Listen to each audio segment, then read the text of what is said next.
चलिए, देखो भाई दोस्तों, कल की कहानी ये थी। कल की क्लास में yesterday's class we have done about the density है ना, about the thermal expansion and all the things regarding that, ये सब हम लोगों ने पढ़ा था। ठीक है, लीनियर एक्सपेंशन की चर्चा हम लोगों ने करी थी। ठीक है, फिर उसके बाद हम लोगों ने एरियल एक्सपेंशन के बारे में पढ़ा था। देन हम लोगों ने cubical expansion and all the things we could study. ठीक है, इनके बीच में रिलेशन भी देखा था, अल्फा बीटा गामा 1:2:3। फिर मैंने बताया कि टेम्परेचर पे इफेक्ट वाले क्वेश्चन आते हैं कि टाइम पीरियड पे क्या इफेक्ट पड़ेगा। ठीक है, ऑफ द पेंडुलम। तो it is T alpha delta T by 2 हमारा रिजल्ट आया था। फिर डेंसिटी का मैंने बताया, rho dash is equal to rho upon 1 plus what gamma delta T. फिर वाटर का एनोमलस बिहेवियर जो होता है उसके बारे में मैंने बताया, एंड देन क्वेश्चन ये वाला। यहाँ तक का काम हम लोगों ने कल की क्लास में कवर किया था। ठीक है, जो हमारी आज की क्लास होगी इसमें हम फर्दर आगे मूव करते हैं क्लास को। ठीक है, देखिएगा भाई। तो आज जो हम पढ़ने वाले हैं ना, that is a most important topic and it is about the thermal. ठीक है, थर्मल लिखे मतलब हीट ट्रांसफर को लेके हम लोग डिस्कशन करेंगे। ठीक है, we will be studying about heat transfer. Clear है? तो देखो, हीट ट्रांसफर में हमारे 3 मेथड यहाँ पर आते हैं। ठीक है, हीट ट्रांसफर या फिर कह सकते हो ट्रांसफर ऑफ हीट। ठीक है, there are 3 methods we will be studying. The first method is what? It is conduction. It is conduction. ठीक है, second method is convection. Convection. The third method is radiation. ठीक है, radiation. Heat transfer के there are 3 methods of heat transfer: conduction, convection, radiation. Conduction कहाँ पे मिलता है? Generally solid में हम कंडक्शन की चर्चा करते हैं, वैसे कंडक्शन किसी भी उसमें पॉसिबल है। सॉलिड में भी पॉसिबल है, लिक्विड में भी पॉसिबल है, और गैसेज में भी पॉसिबल है, बट हम जनरली डिस्कस करते हैं about the solid. Convection generally liquid में है ना, फ्लूइड्स में मिलता है, गैस में भी मिल सकता है। और रेडिएशन क्या होता है? रेडिएशन का मतलब जनरली हमें गैस में या फिर गैसेज में जनरली मोस्टली देखने को मिलता है, या फिर लाइट वगैरह। तो 1 बाई 1 में तीनों मेथड की चर्चा करूंगा यहाँ पे। कंडक्शन का मतलब अगर एक रफली मीनिंग, रफली आइडिया मैं दूं कंडक्शन का क्या होता है। मान लो एक बॉल है आपके हाथ में, ठीक है ना, और क्लास में मान लो, देखो ऐसे करके समझाता हूँ मैं। It is the classroom. ठीक है, क्लासरूम में जो है स्टूडेंट्स बैठे हुए हैं। This is 1, this is 2, this is 3, 4, 5, 6, 7, 8, 9। You have to pass energy और समथिंग है ना, you need to pass the notebook from 9 to 2। इस पे पास करना है, ये टारगेट है। तो ये 9 में क्या कर सकते हैं हम? इसने नोटबुक इसको दी, इसने इसको दी, और इसने इसको दी। This method is called conduction. Means gas की चर्चा करते हैं, देयर दिस गैस, उसमें बहुत सारे आइटम्स हैं, बहुत सारे मॉलिक्यूल्स ऐसे करके। ठीक है, अब हमने उसको कंटेनर में ऐसे कर दिया गैस को, और उसको यहाँ से हीट करना स्टार्ट किया। तो क्या होगा? जो नीचे वाले मॉलिक्यूल्स है, they will occupy the heat. It will transfer to the next molecule, next molecule से नेक्स्ट मॉलिक्यूल पे, उसके आगे नेक्स्ट मॉलिक्यूल पे, तो सारे मॉलिक्यूल तक हीट पहुंच जाती है। दिस मेथड इज कॉल्ड, रफली आइडिया है ना, rough idea, it is conduction method. अगर सेकंड मेथड, ठीक है, सेकंड मेथड प्लीज नाउ, इसी क्लासरूम में, इन द सेम क्लासरूम, वही नोटबुक मेरे को 2 तक पहुंचानी है। वही नोटबुक मेरे को 2 तक पहुंचानी है। तो क्या तरीका हो सकता है कि जो 2 है मैं उसको आवाज लगा दूंगा, वो वापस मेरे पास आता है, इट टेक्स द नोटबुक और वापस अपनी सीट पे चला जाता है। मतलब क्या हुआ? अब देखो इधर, समझाने का तरीका इधर। It is the gas in the container, बहुत सारे मॉलिक्यूल्स हैं, समझ में आ रहा है? सरफेस के मॉलिक्यूल्स, जब मैं हीट करना स्टार्ट करता हूँ तो सरफेस के मॉलिक्यूल्स वापस नीचे जाते हैं, गर्म हो जाते हैं, टेम्परेचर बढ़ जाता है, इंटरनल एनर्जी बढ़ जाती है, दे ऑक्यूपाई द हीट, और फिर वापस से ऊपर सरफेस की तरफ आने लग जाते हैं। फिर और जो ठंडे थे वो नीचे जाएंगे। वैसे इस तरह का मेथड, खुद आते हैं, हीट लेते हैं और वापस चले जाते हैं अपनी हीट, जस्ट लाइक दैट, है ना। इस तरह का जो मेथड रहता है दैट इज कॉल्ड कन्वेक्शन। ठीक है, it is a rough idea regarding convection. Third देखिए, थर्ड में हम बात करते हैं रेडिएशन। रेडिएशन का क्या मतलब है? जैसे मेरे को नोटबुक पहुंचानी थी ना 9 से लेके कहाँ पे 2, इस स्टूडेंट को देनी थी। मेरे हाथ में नोटबुक है, मैं क्या करता हूँ, इसको थ्रो कर देता हूँ। हाँ भाई, ऐसे नाम लिया, हाँ भाई ये 2, नोटबुक पकड़ो, ठीक है, मैंने फेंक दिया इसको, ऐसे फेंक दिया। This type of method is called radiation. समझ में आ रहा है? दिस टाइप नहीं, नहीं हाइपोथेटिकल नहीं है, ऐसा होता है लिक्विड्स में जो है ना, कन्वेक्शन से हीटिंग होती है। ठीक है। माइक्रोवेव ओवन में कन्वेक्शन आता है ना आजकल तो। खैर एनीवे, 9 ने क्या किया, डायरेक्ट थ्रो कर दिया नोटबुक को, किसको? 2 के पास, तो डायरेक्ट ही चली गई। तो मैं इसको लिंक करता हूँ, देखो, गैस से, गैस के मॉलिक्यूल से ऐसे करके गैस के मॉलिक्यूल से, ठीक है, या किसी भी और स्ट्रक्चर के मॉलिक्यूल हो सकते हैं। मैंने हीट इस तरह से सप्लाई करी वो डायरेक्ट मटेरियल को मिल रही है, जिन जिन मॉलिक्यूल्स पे मैं चाहता हूँ वहां वहां पे हीट मिल पा रही है directly without any medium. Without any medium, if you are supplying the heat, if the heat is being propagated without any medium, that is called radiation। ठीक है, तो ये रफ आइडिया मैंने तीनों का दिया आप लोगों को कि that is the rough idea regarding. हाँ मीरा बोलो क्या। सर जो कन्वेक्शन है उसमें भी तो मतलब जिन मॉलिक्यूल्स को हम चाहते हैं हीट ट्रांसफर करना चाहते हैं वो अपने आप ही आके मतलब हो रही है ना हीट, तो उसमें भी तो बिना किसी मीडियम के नहीं हो नहीं रहा है। मीडियम नहीं चाहिए, बट उसमें एटलीस्ट जो मीडियम है उसमें मूवमेंट हो रहा है ना, उनको चलने के लिए gas molecule these are coming, they are taking heat and they are just going back, तो उनको आने जाने के लिए there is need of the medium. Okay sir, और ठीक सर है, जैसे गैसेस हैं उनमें तो तीनों ही पॉसिबल है, तो कैसे पता चलेगा कब कौन सा वो मेथड तो होगा। क्वेश्चन नहीं करना है हमें, है ना, ओके उस सर। पर हमें नहीं देखना है। जैसे आप देखो, मैं एग्जांपल रेडिएशन का एक और दे सकता हूँ, जैसे सनलाइट है, सन से लेके डायरेक्टली हम मॉलिक्यूल है ये मान लो, और सनलाइट हमारे पास तक आ रही है, डायरेक्टली आ रही है। ऐसा नहीं है मैं जाके सन से लाइट लेके आ रहा हूँ, या फिर सन किसी और चीज को लाइट दे रहा है फिर वो हमें दे रही है, ऐसा भी नहीं है ना, directly sunlight is coming to us from source to the you know what molecule, ऐसे करके लाइट आ रही है। तो that is the example of radiation, उसको समझ सकते हैं ऐसे। ठीक है, क्लियर है। हाँ मयंक। सर कन्वेक्शन में आपने जैसे बताया पार्टिकल्स आके खुद एनर्जी लेके जाते हैं, हम्म, तो सर ऐसा होता कैसे है, मतलब एनर्जी ट्रांसफर में? देखो लिक्विड्स में क्या होती है, लिक्विड्स में प्रॉपर्टी होती है कि जब ये क्या कहते हैं हीट अटेन कर लेते हैं ना तो वो ऊपर की तरफ उठने लगते हैं। गैस में भी प्रॉपर्टी होती है ना, दे गेट द टेम्परेचर, फिर ऊपर की तरफ उठने लगते हैं। Yes sir. तो उस तरह से रहता है। ठीक है, तो जो ठंडे ऊपर के मॉलिक्यूल्स हैं वो नीचे जाते हैं, दे ऑक्यूपाई द हीट, ऊपर की तरफ उठते जाते हैं। ठंडे मॉलिक्यूल नीचे ओके जाते हैं, sir. They occupy the heat, ऊपर की तरफ उठते जाते हैं। ठीक है। Okay sir, thank you. Shiven. Sir ये सर जो कन्वेक्शन वाला सर कॉन्सेप्ट है, सर हम्म, हम हीट कर रहे हैं सर, तो सबसे पहले सर जो मतलब सर जो नीचे पार्टिकल्स हैं सर सबसे पहले वो गर्म हो जाएंगे ना, तो सर कंडक्शन नहीं हो जाएगा मतलब सर क्या है सर कन्वेक्शन की यहाँ पर, और सर पॉसिबल कन्वेक्शन कैसे में है? नीचे वाले गर्म हो रहे हैं, फिर वो ऊपर वाले को कर रहे हैं, उसके ऊपर वाले को कर रहे हैं। Yes sir. कन्वेक्शन में नीचे वाले गर्म हो रहे हैं और वो उठ के ऊपर चले जा रहे हैं। अब जो ऊपर थे वो नीचे जा रहे हैं, वो गर्म हो रहे हैं। ठीक है, सर मैं तो डिवाइड इसे करता डिफरेंट लिक्विड्स में मतलब ऐसा ऐसा होता है सर, किसी में कंडक्शन हो रहा है, इसमें कन्वेक्शन हो रहा है। हूँ। बिल्कुल बिल्कुल। ठीक है सर। ठीक है चलो। हाँ, अगर सारे मॉलिक्यूल को सेम हीट मिल जाएगी और थर्मल इक्विलिब्रियम है, बाहर की सोर्स बंद कर दूं तो सारे मॉलिक्यूल सेम टेम्परेचर पे आ जाएंगे, तो फिर हीट का मूवमेंट नहीं होगा। ठीक है, फिर हीट का मूवमेंट नहीं होता है। ठीक है, याद रखिएगा। चलो खैर, अब कहानी को आगे बढ़ाते हैं। देखो, इन जनरल सभी को पता है, ठीक है, जनरल सिचुएशन क्या होता है कि हीट हमेशा फ्लो करती है हाई टेम्परेचर से लोअर टेम्परेचर की तरफ। ठीक है, तो इसको नोट करते जाइए जो मैं लिखवा रहा हूँ। ठीक है, in general heat always flows, ठीक है, flows from high temperature zone, ठीक है, या high temperature region to low temperature region, low temperature region, high to low में हमेशा फ्लो करती रहती है। ठीक है, इतना समझ में आ गया आपको। अब मैं बात करता हूँ वन बाई वन, है ना, कंडक्शन की बात करेंगे, फिर कन्वेक्शन की बात करेंगे, एंड देन कन्वेक्शन तो समझा ही चुका हूँ, बस उतना ही पढ़ते हैं, ज़्यादा नहीं।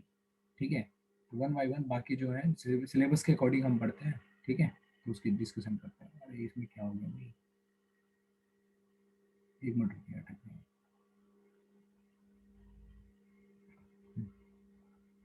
चलो ठीक है, that is now we are talking about the thermal conduction. Thermal conduction, ठीक है, तो फर्स्ट पार्ट है इसी में थर्मल कंडक्शन। बहुत डिटेल में इसको समझिएगा, है ना, कीप नोटिंग डाउन इट। तो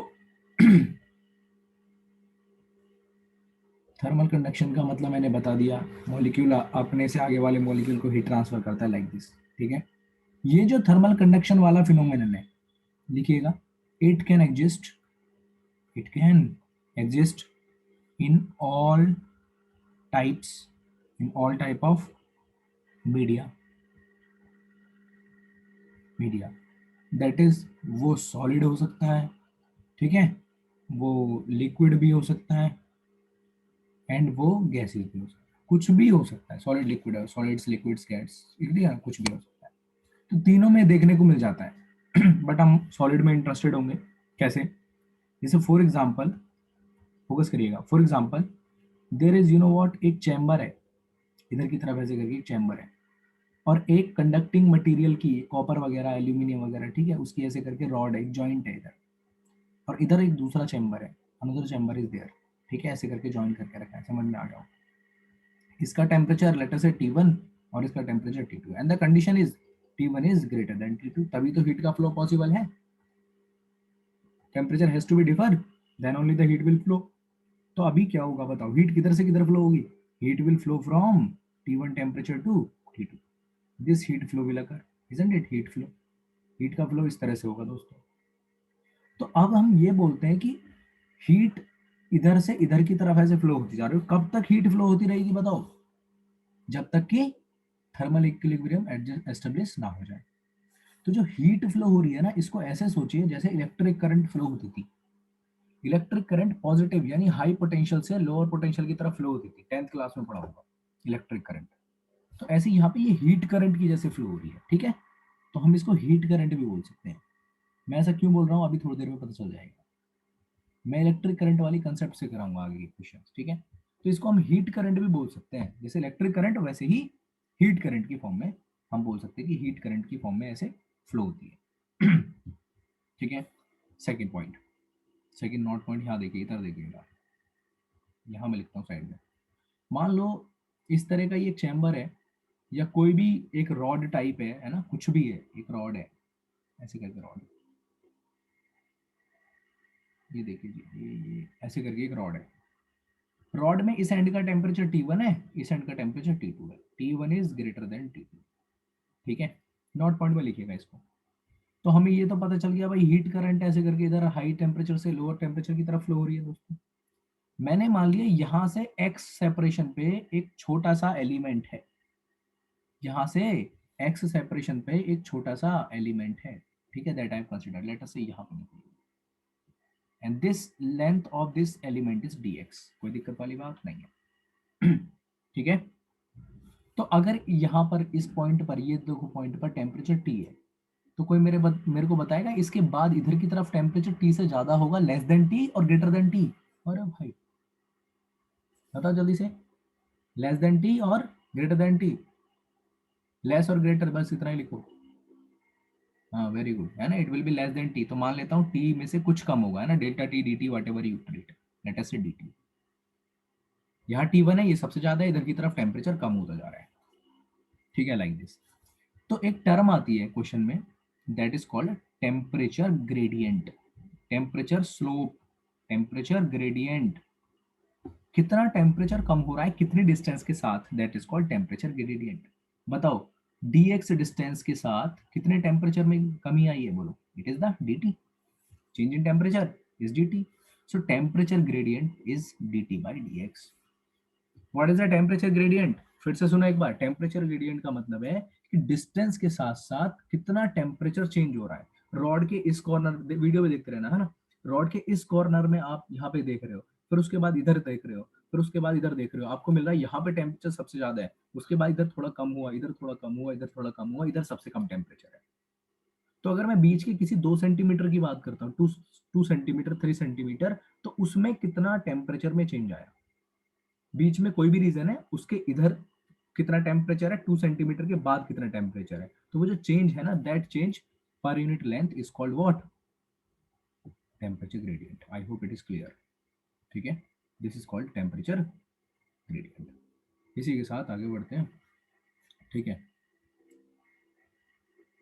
चल इसी के साथ हम आगे बढ़ते हैं, ठीक है। मैं नोट करने का टाइम दूंगा, लेकिन ये टॉपिक एक बार पढ़ा दूंगा, ठीक है। एक टर्म आती है यहाँ पे स्टडी स्टेट, देखो ये टर्म आती रहेंगी, ठीक है। देख जैसे फर्स्ट टर्म क्या आई है, अभी चल रहा है कौन सा टॉपिक हमारा, कंडक्शन ही चल रहा है, काफी पूरी क्लास ऑलमोस्ट कंडक्शन में जाएगी, ये ज़्यादा लंबे टॉपिक नहीं है। तो टेम्परेचर ग्रेडियंट हमने पढ़ लिया, देन उसके बाद मैं पढ़ाता हूँ आपको कि अगर स्टडी स्टेट है तो उसका क्या मतलब, what is the meaning of steady state, ठीक है। हो सके तो साथ साथ भी नोट करिए, स्टडी स्टेट, ठीक है, ऑफ थर्मल कंडक्शन, ठीक है, steady state of thermal conduction.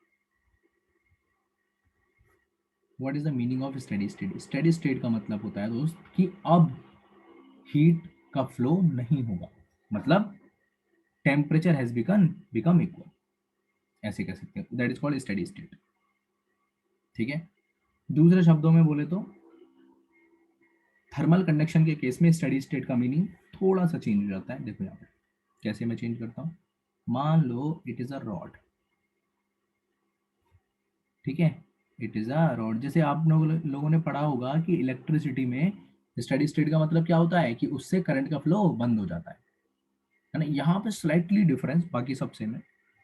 ये टेम्परेचर T1 है भाई, इधर का टेम्परेचर T2 है, and we know T1 is greater than T2। बहुत देर से बता रहा हूँ आपको, T1 is greater than T2। हमें पता है हीट का फ्लो किधर से किधर होगा, इधर से इधर की तरफ हीट का फ्लो ऐसे होता रहेगा, हीट फ्लो मिलाकर। मान लो मैं कहीं पर भी लेट अस से, है ना, इस पॉइंट पर मैं देखना चाह रहा हूँ कि यहाँ पे क्या हिसाब किताब है। देखो ये एक पॉइंट ले लिया, एक ये पॉइंट ले लिया, ठीक है, ये पॉइंट ले लिया, तो यहाँ से कुछ अमाउंट की हीट इसमें एंटर कर रही होगी, है ना, कुछ अमाउंट हीट एंटर कर रही होगी, और इधर से कुछ अमाउंट हीट ऐसे बाहर निकल रही होगी। दैट इज द कंडीशन, समझ में आ रहा है? तो स्टेडी स्टेट वाली जो कंडीशन है उसका मीनिंग ये है कि पर यूनिट टाइम में जितनी अमाउंट ऑफ हीट एंटर करेगा उसका जो रेट होगा that will B through out constant. मतलब अगर यहाँ से D Q amount heat enter करता है, that is D Q amount heat enter करता है कितने टाइम में, डी टी टाइम में, it is the input heat. दोस्तों क्या है ये, इनपुट हीट मैंने लिखा है। और यहां से मान लो डी क्यू हीट निकलता है, ठीक है, कितने टाइम में, डी, एक मिनट रुक जाइए, मेरा अभी समझाता हूँ। आउटपुट, ठीक है, इतना बाहर निकल रहा है हीट इधर से, और अगर ये इक्वल है, if these are equal, 2 minute में इधर से मान लो 5 कैलोरी, मतलब 2 सेकेंड्स में 5 कैलोरी हीट एंटर किया, तो 1 सेकेंड में कितना हो गया, what is the rate to enter, 2.5 calorie per second enter कर रहा है।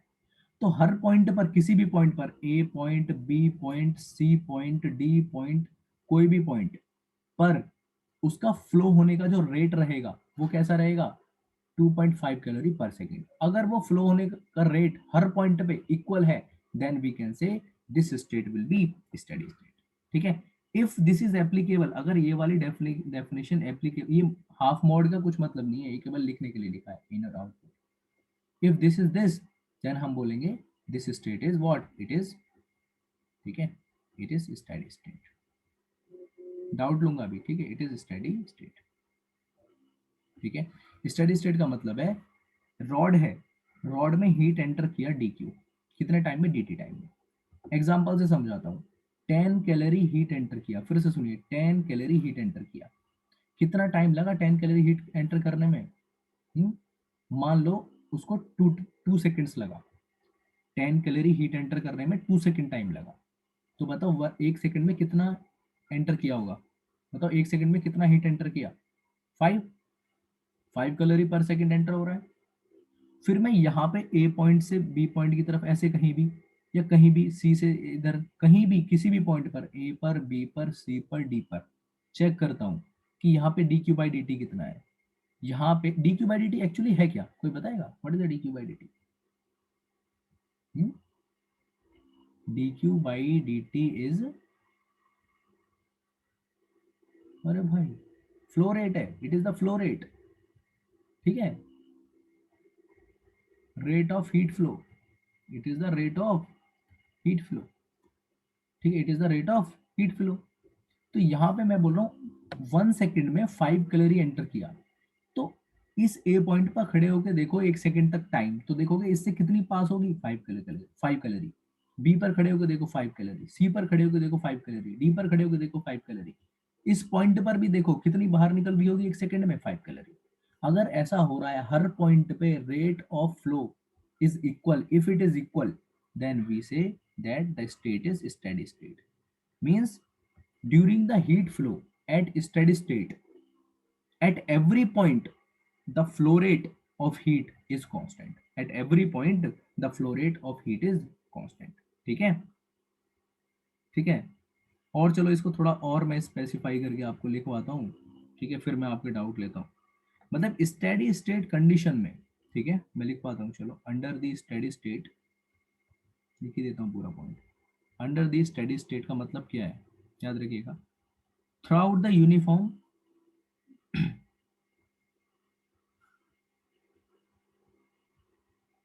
थ्रू आउट, ठीक है, through out the uniform medium, मतलब जब तक मीडियम सेम रहेगा,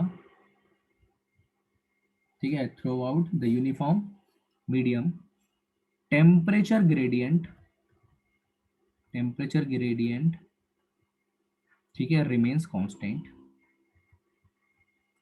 remains constant, temperature gradient remains constant, that is, मतलब वैसे तो ये हो गया ना, heat flow remains constant, but उसको इस दूसरे वर्ड में ऐसे भी लिख सकते हैं, that is under the steady state, under the steady state, है ना। ऊपर एग्जांपल देखो, अगर मैं इस पर टेम्परेचर देखना चाह रहा हूं, ए और बी के बीच का सेपरेशन मानो सेम है, लेट अस से दिस सेपरेशन इज एक्स, और सी से डी का सेपरेशन भी एक्स है, तो मैं क्या लिखूंगा, टेम्परेचर का ग्रेडियंट, टेम्परेचर का ग्रेडियंट हमने अभी पढ़ा क्या होता है, बोलो, D T upon D X, temperature का डिफरेंस अपॉन डिस्टेंस का डिफरेंस, तो टेम्परेचर एट बी माइनस ठीक है, समझ में आ रहा है, ये temperature at you know what A minus temperature at B upon X, ये वाला डिस्टेंस,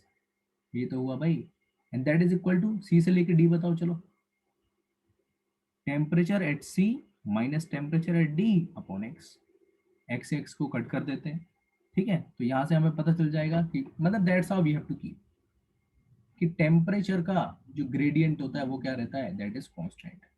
सर आपने तो ये बताया था कि D Q by D T constant रहता है, हाँ तो भाई क्यू क्या होता है बताओ, what is Q, Q will be M S delta T, जब टेम्परेचर का वेरिएशन होता है Q is M S delta T, M S is constant, D T upon D T that is constant, समझ में आ गया ना, Q is M S delta T, M S को बाहर लिख लेते हैं, it is D capital T upon D small T, मैं नेक्स्ट पेज पे समझा, D Q by D T is constant, Q is M S delta T, ठीक है, एम एस डेल्टा टी ये होता है, रख दो इसको यहाँ पे, है ना, D Q is delta Q is M S delta T, रख दो यहाँ पे M S D capital T upon D small T, that is constant, M S is already constant, तो हम सीधा बोल देंगे D T upon D T some other constant but constant, तो यानी टेम्परेचर का gradient with respect to you know what time, that will be constant, ठीक है, हीट का, and also with respect to X that will be constant, remember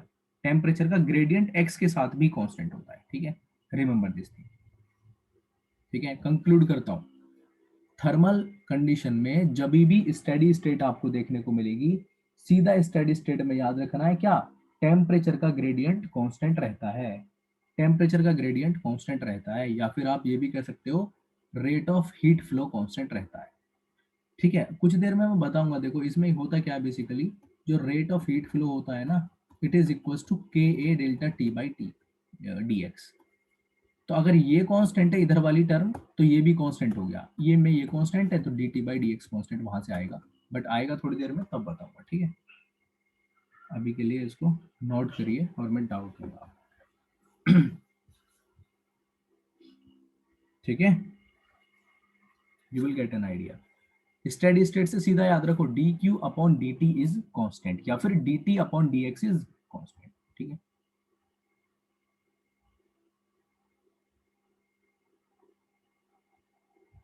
मैं तो note कर लिया, और हाँ अब क्या डाउट है, किसका डाउट है वो पूछो, आदित्य क्या डाउट है। सर अभी आपने कहा कि जब हमने T1 और T2 सर हमने दो वो लिए हैं, तो सर आपने बोला कि steady state of thermal conduction ये कि सर जो फ्लो हमारा T1 से शुरू हो रहा है सर, वो T2 सर जब वो T2 के सर थ्रू हो जाएगा तो सर तो वो उस समय भी सेम रहेगा, राइट, तो सर इसमें बस एक चीज ये पूछनी थी कि सर अगर कोई बीच में पार्टिकल हमने रख दिया तो सर क्या उससे कुछ फर्क पड़ेगा, मतलब आउटर एक्सटर्नल कोई पार्टिकल, ये सर आपने कहा ना कि rate of flow from T1 till T2 sir constant रहेगा, तो सर अगर हमने बीच में कोई पार्टिकल रख दिया तो हाँ क्या फिर सर फर्क पड़ जाएगा ना, फिर दूसरा सिस्टम इंटरफेयर कर रहा है क्योंकि उसमें, है ना, तो फिर वो चीजें बदल जाएंगी, ओके सर, ठीक है, thank you sir, okay.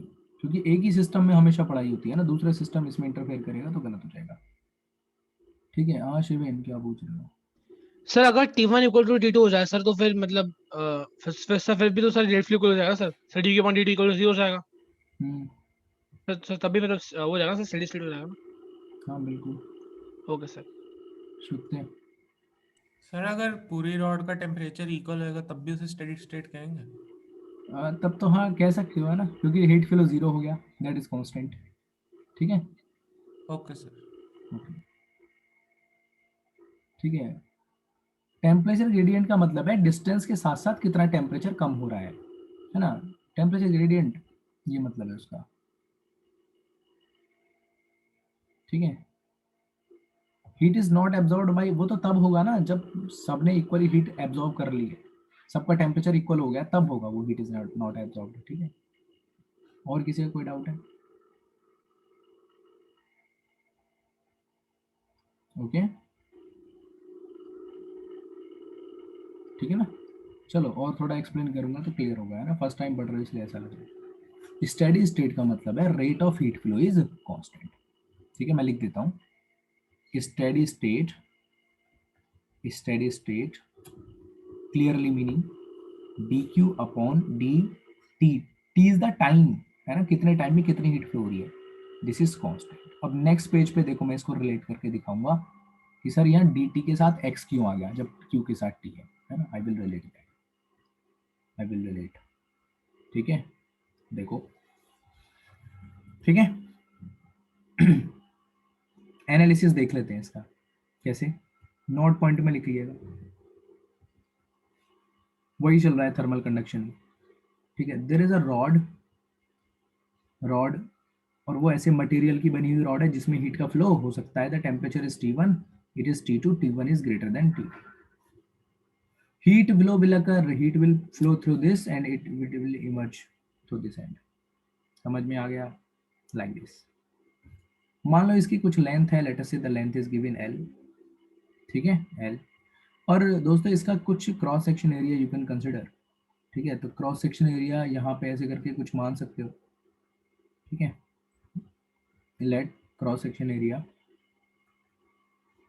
Of rod, of rod is A, है ना, उसको मैं ए मान लेता, कोई दिक्कत वाली बात नहीं। तो अब कितना इसका फ्लो रेट होगा वो किस किस बात पे डिपेंड करता है, तो देखो सुनिए, the rate of flow, the rate of flow of heat, ठीक है, बाय द कंडक्शन मेथड, ठीक है, थ्रू द मीडियम या थ्रू द रॉड कह सकते हो, है ना, through this medium, through the medium. ठीक है, D Q upon D T, ये तो रेट ऑफ हीट फ्लो होगा। पहली बात ध्यान से सुनिएगा, ये दोनों एंड्स के टेम्परेचर के डिफरेंस पे डिपेंड करता है। These are results which are observed, cannot be proved, only can be verified using practical। The first, the second, जो हीट फ्लो का रेट है ना, हीट फ्लो का रेट वो एरिया ऑफ क्रॉस सेक्शन पे भी डिपेंड करता है। ठीक है, एरिया ऑफ क्रॉस सेक्शन पे भी डिपेंड करेगा। थर्ड पॉइंट, थर्ड पॉइंट, जो D Q upon D T है, इसका फ्लो रेट है, it will also depend on length. जैसा कि आपने देखा होगा भाई, है ना, ज़्यादा लेंथ वाली कोई ट्यूब है तो उसमें हीट फ्लो काफ़ी ज़्यादा टाइम में होगा। ठीक है, और छोटी लेंथ की है वो जल्दी से गर्म हो जाएगी। तो इस तरह से डिपेंड करता है। दीज आर द पॉइंट जिन पे वो डिपेंड कर रहे हैं कि इसका जो हीट फ्लो रेट है वो T1 माइनस T2 डिफरेंस पे डिपेंड करता है, एरिया ऑफ क्रॉस सेक्शन पे डिपेंड करता है, लेंथ पे डिपेंड करता है। ठीक है, तो कंबाइंडली क्या बताया गया? ठीक है, कंबाइंडली यहाँ पे क्या ऑब्जर्व किया गया? ठीक है, देखिए, so that is dq upon dt।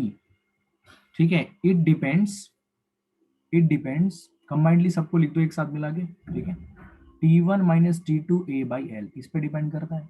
To remove this sign we are using, to remove the sign of proportionality we are using a constant, this constant is capital K।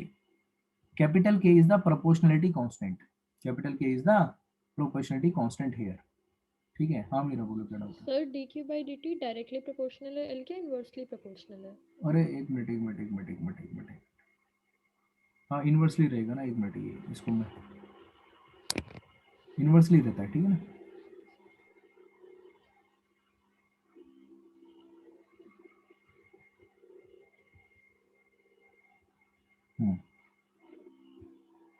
Inversely रहेगा, ठीक है।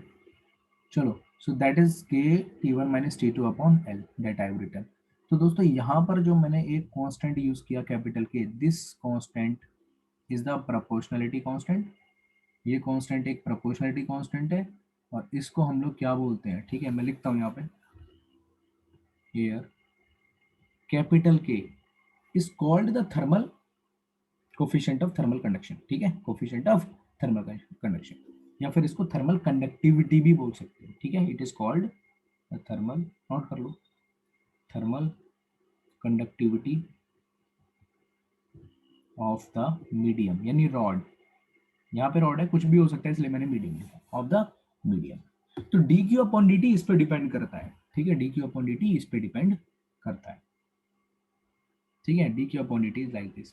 अब देखो इसी रॉड के छोटे से part के लिए अगर मैं लिखूं, ठीक है, फॉर स्मॉल, आदित्य एक मिनट, चलो बोल दो, चलो बताओ। सर ये नहीं समझ में आया कि सर सेकंड पार्ट में dq upon dt sir area से कैसे डायरेक्टली प्रोपोर्शनल होगा? मतलब देखो इसका ऐसा कोई डेरिवेशन नहीं है, बस हाँ लॉजिकली सोच सकते हो कि अगर ज़्यादा थिकनेस आ गई है, ज़्यादा थिकनेस है तो आप एक ही तरफ ज़्यादा टेम्परेचर दोगे, है ना। इसको मान लो इसके इस एरिया को गर्म कर रहे हो, ये जितना ज़्यादा बड़ा होगा उतनी हीट उस dx पे ज़्यादा ट्रांसफर होगी। सर समझ नहीं आया। इतने क्रॉस सेक्शन की हीट पास होगी ना एक बार में,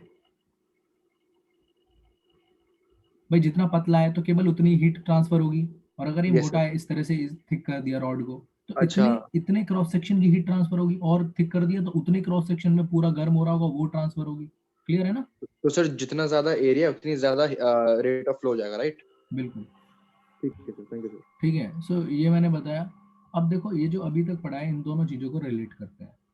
इसी में से मान लो मैं छोटे से पार्ट की बात करूं, है ना, इसी में से छोटे से पार्ट की बात करूं, एक छोटा सा ऐसे करके पार्ट कट कर लो, ठीक है। तो let us say you know what, A point, this is B point, clear है। ए का टेम्परेचर आप मान लेना टी ए, बी का temperature T B, and the separation here is I would say D X. छोटा सा element मैंने ले लिया यहाँ पे ऐसे करके, छोटा सा element I have treated over here. Is the point clear? ठीक है, छोटा सा एलिमेंट मैंने यहाँ पे ले लिया। ये ऐसे करता हूँ मैं इसको डायग्राम, ये फिर नोट करने में दिक्कत आएगी, क्योंकि ये नोट्स है ना, यही मैं भेजता हूँ आप लोगों को, तो रुको एक मिनट, अलग से बनाता हूँ। ठीक है, देखो इधर rod, rod it is T1, it is T2। मैंने इसका छोटा सा पार्ट लिया था, यहाँ पे ए एंड है, ये बी एंड है, and this you know what dx separation है। तो इस छोटे से पार्ट में जो हीट फ्लो हो रही होगी, ठीक है, that is heat flow rate throw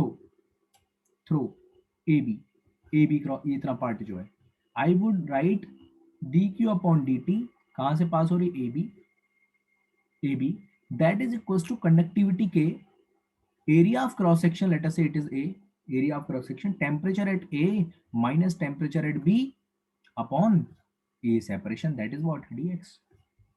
clear है, clear है। and और I can write dq upon dt, कहाँ से, AB से पास होने वाली flow rate, that is equals to KA, let us say DA minus TA minus TB is dt, so it is D capital T upon dx। ठीक है, इतना ये कहां से कहां तक का, ए से लेके बी तक का। मैंने मान लिया T A minus T B is D T, यहाँ पे टी है, यहाँ पे टी माइनस डी टी है, T one is greater than T two, यहाँ पे टी हुआ तो यहाँ पे कितना हो गया बोलो, T minus D T. Clear है? तो मैंने लिख दिया ये, यानी इसको ऐसे करके लिखा जा सकता है। अब सुनो कहानी, कौन सी कहानी सर? अब ये कहानी है, ठीक है, नोट पॉइंट बना के, क्या कहानी, यानी under steady state, under steady state. अब मेरे को बताओ स्टडी स्टेट में क्या चेंज आएगा। अंडर स्टडी स्टेट हमें पता है D Q by D T dq by dt along any of the section of the part of the medium will be constant. ये कैसा रहने वाला है? कांस्टेंट है. तो क्या मैं इससे ये a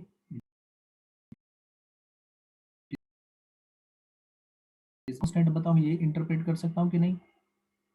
कर सकता हूं ना? क्लियर है? चलो ए बी, सॉरी एक्स है ना, X, it is X A B.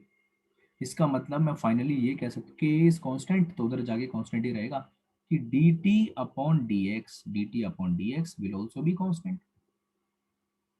ठीक है, तो स्टेडी स्टेट को इसीलिए मैंने वहीं पर दो तरह से लिख के दिखा दिया था. Either you right dq upon dt यानी फ्लो रेट इज कांस्टेंट, और you right temperature gradient is constant dt upon dx. है ना, depend on the question. Question में क्या दिया है, क्या पूछा है, उसके हिसाब से आप कैसे भी लिख सकते हो. ठीक है, फिर से सुनिए. कंडक्टर में अगर हीट का फ्लो हो रहा है dq अपॉन dt, वो तीन बातों पे डिपेंड करेगा.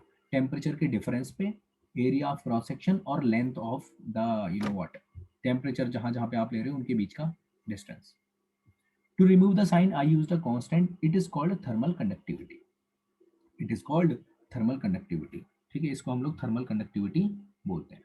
ठीक है, इतना समझ में आ गया होगा. अब जैसा कि मैंने इस टर्म को आप लोगों से बोला था, it is what, heat current. क्या बोला था? बोलो, dq अपॉन dt को क्या बोला था? Heat current. Heat current. आप चलो ऐसे करो, नोट कर लो, ज्यादा हो जाएगा फिर. 2-3 स्लाइड हो गई ना, नोट करने को बताओ. यहाँ तक हो गया? ये हो गया तो नोट.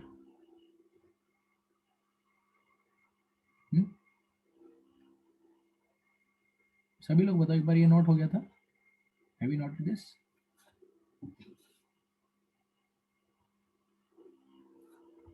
गुड. नेक्स्ट ये वाला था, हाँ, ये नोट कर लो. ठीक है,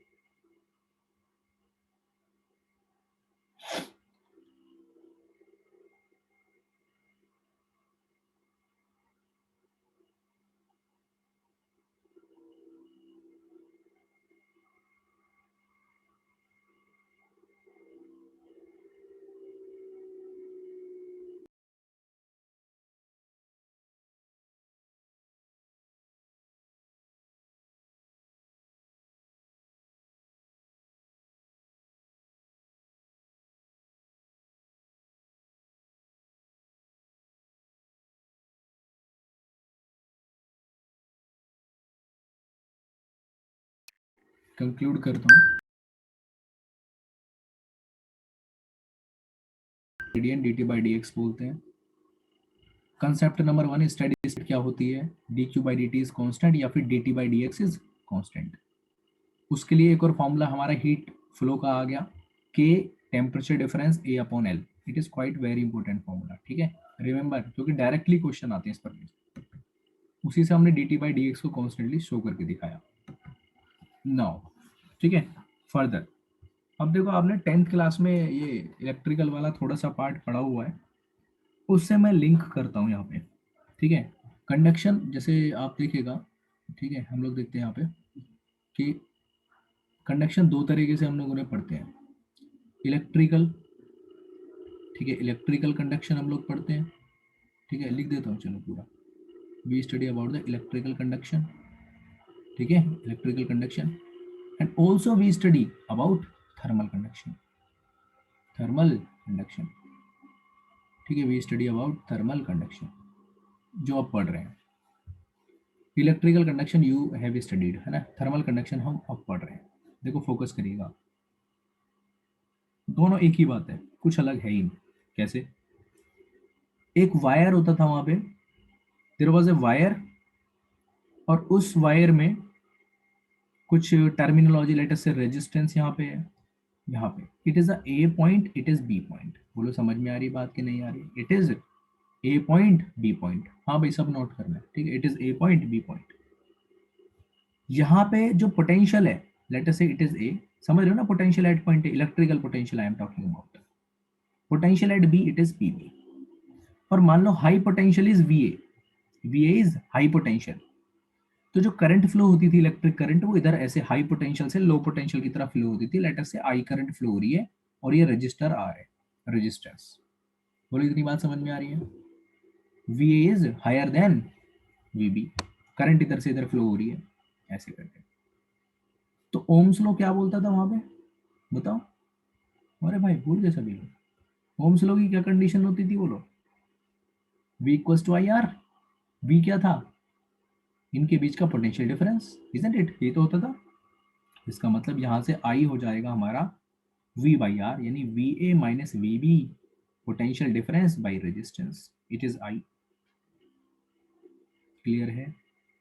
एंड ऑल्सो जो हम यहाँ पे ये इलेक्ट्रिकल रेजिस्टेंस जो पढ़ते थे, आर की वैल्यू आप लोगों ने पढ़ा होगा, it depends on rho L by A. बोलो कितने लोगों को याद आ रहा है? हाँ, याद आ रहा है कि नहीं आ रहा है? जल्दी से चैट बॉक्स में केवल वाई लिख के टाइप करो। याद आ रहा है कि नहीं आ रहा है? R is equal to rho L by A. सबने पढ़ा है कि नहीं पढ़ा है? किसी ने एन लिखा, किसी ने लिखा? नहीं याद है उसको, कौन बच्चा लिखता है? आदित्य गुप्ता है ना, 10th क्लास में है वही आदित्य, है ना। Resistance is equal to rho, rho is the resistivity, L is the length of the wire, A is the area of cross section. ठीक है? एंड ऑल्सो वी नो वहां पे जो हमारी कंडक्टिविटी होती थी, कंडक्टिविटी क्या होती है? Sigma, that is 1/ρ। याद आ रहा है कि नहीं आ रहा है? अरे बोलते जाओ, याद आ रहा है कि नहीं आ रहा है? तो इसका मतलब रेजिस्टेंस को हम वहां पे या तो ऐसे लिख सकते थे, और हम उसको लिख सकते थे R इज इक्वल टू 1/सिग्मा L बाई ए, ऐसे भी लिख सकते थे। समझ में आ रहा है? Sigma is the conductance is different thing, है ना, कंडक्टिविटी है ये। चलो खैर, अब इसको मैंने क्यों बताया? क्या ये हमारे काम का है यहाँ पर? नहीं भाई, काम का नहीं है, बट इसकी एनालॉजी काम की है, पैटर्न काम का है। तो पैटर्न समझते हैं। देखो वायर है, तो यहाँ पर एक रॉड है, द वायर इज, ठीक है, it is rod, there is wire, there is rod. यहाँ पे पोटेंशियल V है, यहाँ पे टेम्परेचर है, लेट अस से T1, इट इज T2। ठीक है? वहां पे हमने क्या लिया था? VA greater than VB, high potential VA था। यहाँ पे temperature T1 greater than T2। Heat का फ्लो इधर से इधर, करंट का फ्लो इधर से इधर हो रहा था, इलेक्ट्रिक करंट का। यहाँ पे हीट करंट का फ्लो इधर से इधर होगा। ये जो फ्लो होगी, इट इज हीट करंट। मैं लिख देता हूँ, इट इज हीट करंट, इधर से इधर फ्लो होगी। क्लियर है? लेंथ अगेन मैं L ही मान लेता हूँ। वायर की लेंथ भी वहां पे क्या थी? L थी। और इसका क्रॉस सेक्शन एरिया मैं A मान लेता हूँ। ठीक है? A is the cross section area, लिख लेना। Cross section area of wire था वहां पे, यहाँ पे रॉड ऑफ जो भी मीडियम जिसमें भी आप फ्लो करा रहे हो हीट को। समझ में आया? That is this part. अब ध्यान से सुनिएगा दो चीजें। जिस तरह से यहाँ पे करंट जो होती थी, करंट का मतलब dQ/dt यानी चार्ज, वोल्टेज का डिफरेंस अपॉन R होता था, वैसे ही यहाँ पे हीट करंट में लिख सकता हूँ। I can write heat current,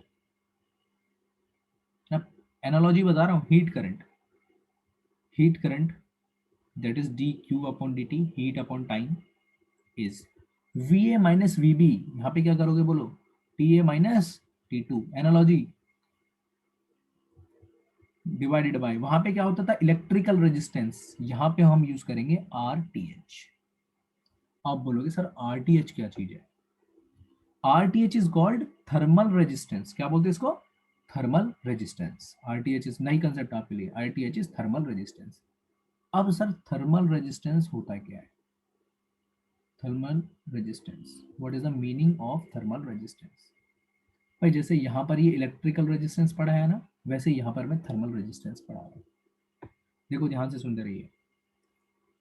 thermal resistance, मैंने किस टर्म को थर्मल रेजिस्टेंस बोला है? यहाँ पे इलेक्ट्रिकल रेजिस्टेंस के लिए क्या है बोलो? 1/, इलेक्ट्रिकल कंडक्टिविटी। यहाँ पे क्या लिखोगे बोलो? 1/, थर्मल कंडक्टिविटी के, कैपिटल के, अभी पढ़ाया थोड़ी देर पहले। Length of the wire, length of the rod, area of cross section, area of cross section. This is called thermal resistance, this is called thermal resistance. ठीक है? हाँ जी बोलिए, क्या डाउट है? और ये इलेक्ट्रिकल वाले में हम रो को कंडक्टिविटी नहीं कहते तो क्या कहते हैं? Raw is called resistivity, it अच्छा, इज कॉल्ड रेजिस्टिविटी। ठीक है? Yes sir. चलो यहाँ पे K क्या होता है? K is thermal conductivity, K is thermal conductivity, याद रखिए, है ना, के इज थर्मल कंडक्टिविटी। तो यहाँ पे देखो RTH की वैल्यू आ गई और इससे हमने ये निकाल दिया। जिस तरह से I वहाँ पे पोटेंशियल का डिफरेंस अपॉन R होता था, यहाँ पे टेम्परेचर का डिफरेंस अपॉन R ही होता है, बट R क्या है 1 अपॉन KL/A। जैसे यहाँ पे R क्या होता है 1 अपॉन सिग्मा L/A, उसी से हमने एनोलॉजी रखा है, ठीक है। तो अगर मैं इस एनोलॉजी से इसकी वैल्यू वापस से डाल दूं, dq/dt equals to T1 minus T2 है, इसकी वैल्यू वापस से डाल दो यहीं पे। अरे बोलते नहीं यार, L बाई के ए बाई के, तो ये फॉर्मूला तो ऑलरेडी पढ़ चुके हैं ना, ठीक है। तो इसका मतलब हम जो क्वेश्चन इस फॉर्मूले से करने वाले क्वेश्चन थे उनको थोड़ा सा इजी बनाने के लिए हम डायरेक्टली एनालॉजी से भी क्वेश्चन कर सकते हैं। अब कैसे करेंगे एनालॉजी से क्वेश्चन, वो आएगा, ठीक है। एनालॉजी से भी क्वेश्चन हम कर सकते हैं, ठीक है। तो इसको नोट पॉइंट बना के ऐसे ही करके जल्दी से लिखिए। क्यों बताया मैंने, क्या टॉपिक है कोई? नहीं, कोई टॉपिक नहीं है, बताया इसलिए केवल क्वेश्चन को सॉल्व करने का थोड़ा इजी तरीका है। कैसे अभी यूज करेंगे क्वेश्चन में तो पता लगेगा। Please note it down.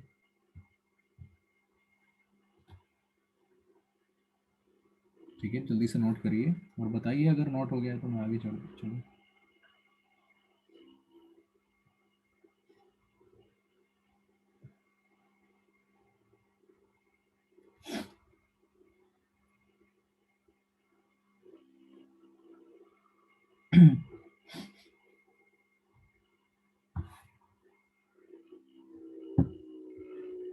Done, it is done. हाँ भाई, शुद्ध फॉर्मूले तो बहुत कई बार रिवाइज करने पड़ेंगे, है ना। इस चैप्टर के तो जरूर ही करने पड़ेंगे।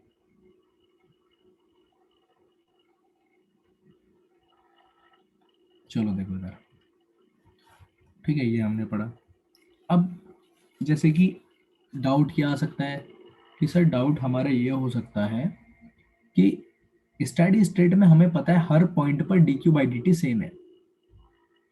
मान लो स्टेडी स्टेट से पहले की कुछ कंडीशन है जहां पे dq/dt सेम नहीं है ना, एक पॉइंट पर dq/dt दूसरे पॉइंट के dq/dt में डिफरेंस है, तब कैसे क्वेश्चन को देखना होगा और कैसा क्वेश्चन क्या पूछ सकता है उसमें, ठीक है।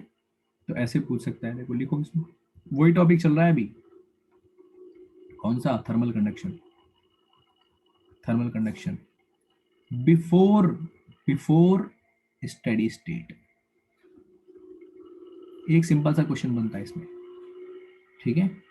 Thermal conduction before steady state, steady state से पहले, यानी dq/dt इज नॉट कांस्टेंट। मैं बना लेता हूं,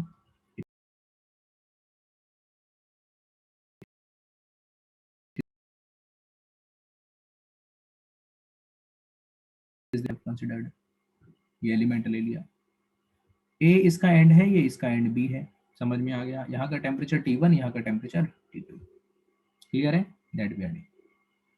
अब ध्यान से सुनिएगा प्लीज। अब ये जो ए बी सेगमेंट है, ये इधर से कुछ हीट एब्जॉर्ब कर रहा है और आगे उसको ट्रांसफर कर रहा है, heat left to right, heat का फ्लो ऐसे करके है ना, heat flow is just like this. तो कुछ अमाउंट ऑफ हीट यहां से यहां फ्लो हो रही है ऐसे करके, इसको मैंने मान लिया dq1 dt टाइम में, और उस dq1 को गेन कर रहा है और उसमें से निकाल रहा है मान लो कुछ amount of heat, and that I have considered dq2। समझ रहे हो आप, ये ए बी सेगमेंट जो है कितनी हीट ले रहा है dt टाइम में, dq1 निकाल रहा है कितना है dq2। सेम क्यों नहीं निकाल रहा, क्योंकि स्टेडी स्टेट नहीं है, उससे पहले की बात चल रही है, उससे पहले की बात चल रही है हमारी, ठीक है। तो सेम नहीं निकालेगा, अलग अलग निकाल रहा है। अब अलग अलग में क्या होगा, ठीक है। नाउ ध्यान से देखो, सेगमेंट, ठीक है, फर्स्ट पॉइंट, जो सेगमेंट मैंने लिया है ए बी, वो एब्जॉर्ब करता है, ठीक है, एब्जॉर्ब, ठीक है, dq1 हीट, कितनी हीट एब्जॉर्ब करता है और निकालता है कितनी है, dq2।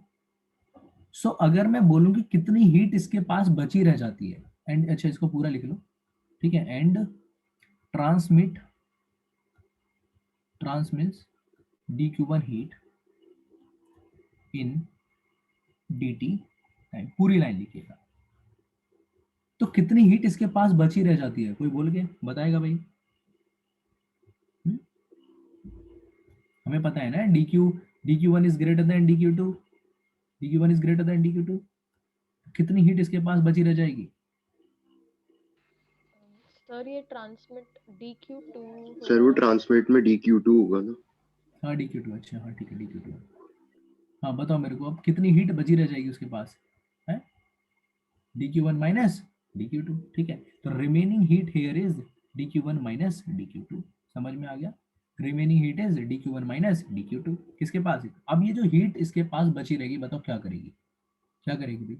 जब हम किसी गैस को हीट देते हैं, किसी सिस्टम को हीट देते हैं, तो क्या करती है? उसका टेम्परेचर बढ़ाती है पहले तो क्या होगा? इसका टेम्परेचर बढ़ाएगी ये वाली हीट। क्लियर हो रहा है? तो हमने लिख लिया, मान लो इसकी हीट आने की रेट dq/dt है, जाने की रेट dq2/dt है, तो इसके पास हीट के ऐड होने की रेट है ना, इसके पास ऐड होने की रेट कितनी होगी? dq/dt, इन दोनों के डिफरेंस के बराबर। ठीक है, ये क्या है? इट इज द हीट जो एब्जॉर्ब करता है, it is the heat absorb, लिख लीजिएगा ना, ये स्मॉल मैंने लिखा है, absorb by AB segment. It is the heat absorb by AB segment, ये वो हीट है जो AB सेगमेंट अपने पास एब्जॉर्ब कर रहा है। अगर AB सेगमेंट अपने पास हीट एब्जॉर्ब कर रहा है तो फिर क्या बोलोगे? फिर आप ये बोलोगे कि वो उसका टेम्परेचर बढ़ाएगी, it will increase the temperature now. ठीक है, तो देखो इसको मैं दूसरे शब्दों में ऐसे लिख देता हूँ। ठीक है, ठीक है, if temperature of AB is a, है ना, increased by dt in time dt। देखो नोटेशन बिल्कुल ध्यान से नोट करिएगा, है ना। मैंने ये टेम्परेचर को लिखा है कैपिटल dt, ऐसे D कैपिटल T, तो टाइम को लिखा है D स्मॉल t। ठीक है, तो नोटेशंस जो मैं यूज कर रहा हूँ बहुत ध्यान से आप लोग लिखिएगा।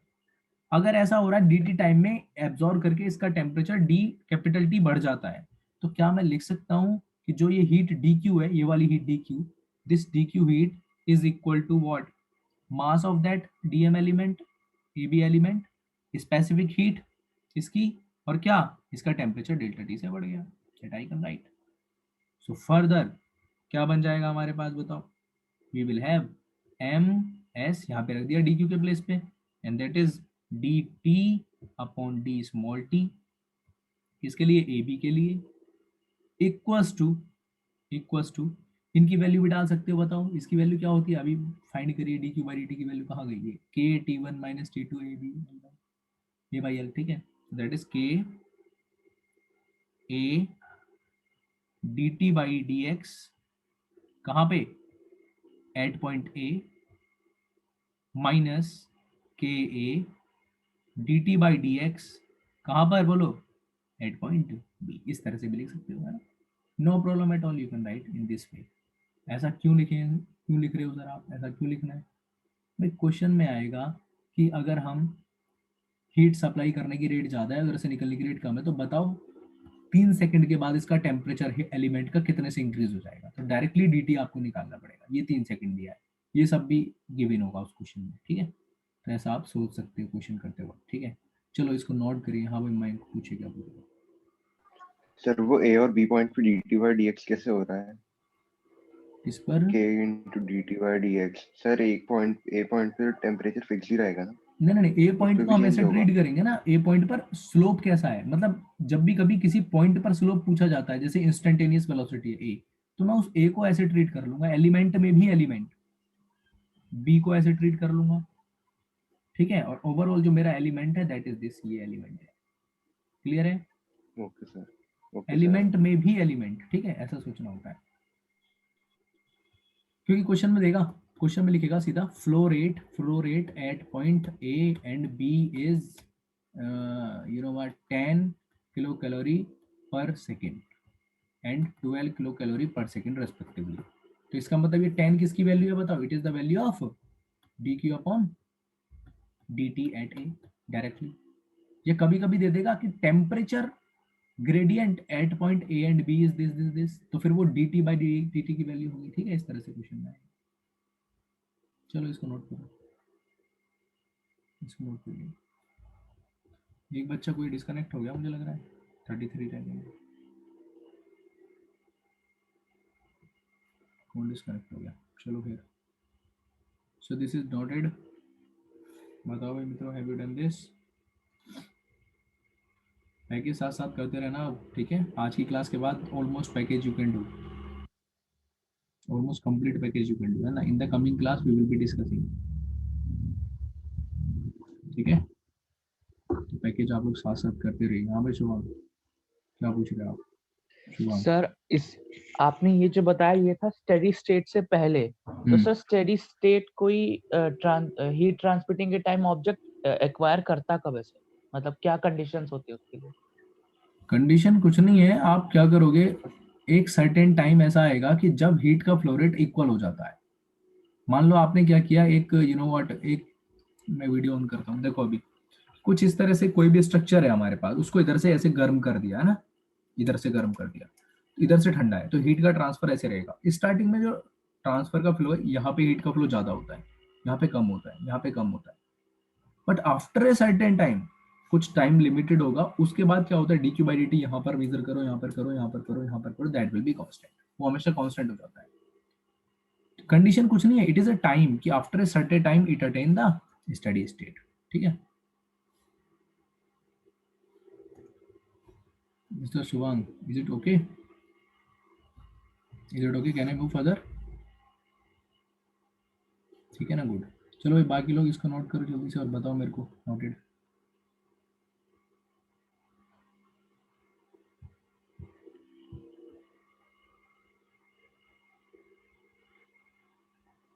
बिफोर स्टेडी स्टेट में देखो ऐसा है, ए पॉइंट पे हीट इसके अंदर जा रही है, मान लो dt टाइम में ए हीट लेता है, मान लो 2 सेकंड में ए जो है ना हीट लेता है 20 कैलोरी, तो पर यूनिट सेकंड में कितनी कैलोरी ले रहा है? 10, और निकाल रहा है मान लो पर यूनिट सेकंड में 8 किलो कैलोरी। तो हर सेकंड उसके पास कितनी हीट जमा होती जा रही है? अरे मयंक बोलो भाई, हर सेकंड कितनी हीट जमा होती जा रही है? 2 कैलोरी उसके पास बचती जा रही है। तो dq upon dt is 2 calorie, her second वो बचती जा रही है। अब वो क्या करेगी, वो हीट उसका टेम्परेचर बढ़ाएगी, तो इसलिए dq को मैंने लिख दिया ms dt बाई t, ठीक है? तो वो टेम्परेचर बढ़ा रही है, ऐसे सोचना है। आपको ये पूछे सर आफ्टर स्टेडी स्टेट क्या होगा, तो बिफोर का बता दिया आपने, ऑन द स्टेडी स्टेट बता दिया, आफ्टर क्या होगा? भाई आफ्टर हो ही नहीं सकता है। एक बार जब हीट फ्लो रेट सेम हो गया ना, तो फिर वापस से वो रैंडम नहीं होगा, ठीक है? एक बार जब सेम हो गया तो वापस से रैंडम नहीं होगा। ऐसे ही समझ लो, जैसे कि मान लो एक इलेक्ट्रॉन पहले एक्सेलरेट हो रहा है या डी एक्सेलरेट हो रहा है, और फिर वो स्टेडी स्टेट में फ्लो होने लगा, स्टेडी वेलोसिटी से फ्लो होने लगा। कोई भी बॉडी जब स्टेडी वेलोसिटी से फ्लो होने लग गई एक बार, तो क्या वो वापस से उसकी वेलोसिटी में चेंज आएगा? नहीं ना।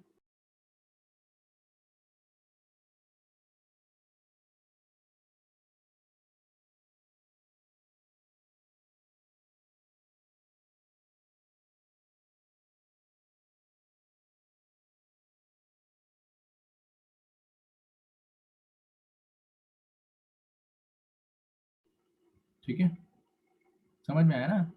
एक बार वेलोसिटी अगर कांस्टेंट हो गई तो फिर ऐसे अपने आप तो नहीं होगी ना, without using the external things, external engine और समथिंग, कि वो फिर से वापस से एक्सेलरेट कर जाए। तो इन द सेम वे यहाँ पर भी एक बार स्टेडी स्टेट अटेन हो गई, उसके बाद वो ओवर द स्टेडी स्टेट नहीं जाएगा अनटिल अनलेस हम उसे वापस से और गर्म करें और हीट दें एक्सटर्नल, ठीक है? चलो इसको नोट करो भाई मित्रों। और हाँ भाई, एक बच्चा ज्वाइन कर रहा था, अभिरूप, अभिरूप ज्वाइन कर लिया आपने?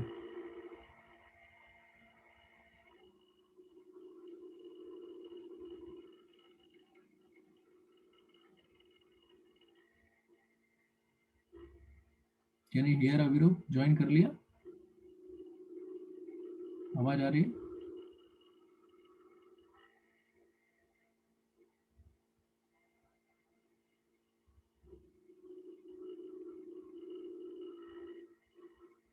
अभिरूप एक बार वीडियो ऑन करो वापस।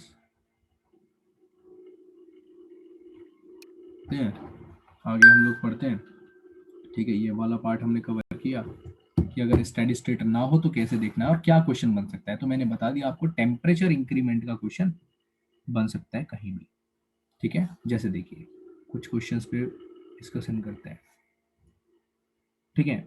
आपने क्या किया, 2 रॉड ले लिए हैं, ठीक है। देयर आर 2 रॉड्स, चलो मैं लिख देता हूँ, जल्दी जल्दी आप भी लिखिए।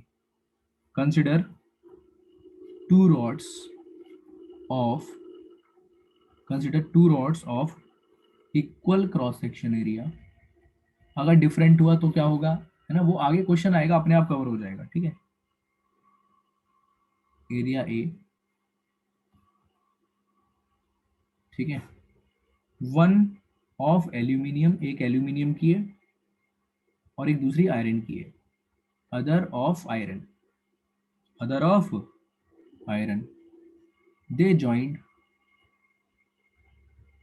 ठीक है, end to end, end to end, उनको ज्वाइन कर दिया end to end. Now you need to find, मैं बताऊंगा कैसे ज्वाइन किया। Find the temperature of junction, find the temperature of junction of 2 rods in steady state, steady state, ठीक है। देखो ध्यान से सुनिएगा, एक रॉड इधर है, ठीक है, ऐसे, ये देखो दिख रही है ना, बहुत बढ़िया। एक इधर है, ये भी दिख रही है, बहुत बढ़िया, ठीक है। एंड टू एंड यहाँ पे। अब इसका टेम्परेचर मान लो दिया हुआ है आपको T1, इसका टेम्परेचर आपको दिया हुआ है T2, दिया हुआ है एक्चुअली। थर्मल कंडक्टिविटी इसकी K1 दी हुई है और इसकी आपको K2 दी हुई है। ये एल्यूमिनियम की है और ये आयरन की है, it is of iron Fe, ठीक है। इसकी लेंथ L1 है और इसकी लेंथ है L2। तो आपसे पूछा है बताओ ये जो जंक्शन है ना, इसका टेम्परेचर कितना होगा, what is the temperature of this junction. I hope the question is clear, ठीक है। What is the temperature of junction, बताइए जंक्शन का टेम्परेचर क्या होगा, जंक्शन का टेम्परेचर क्या होगा। What is the answer, junction का टेम्परेचर क्या होगा। लिखो सभी लोग, लिखो जल्दी जल्दी, ट्राई दिस 1 minute ओनली।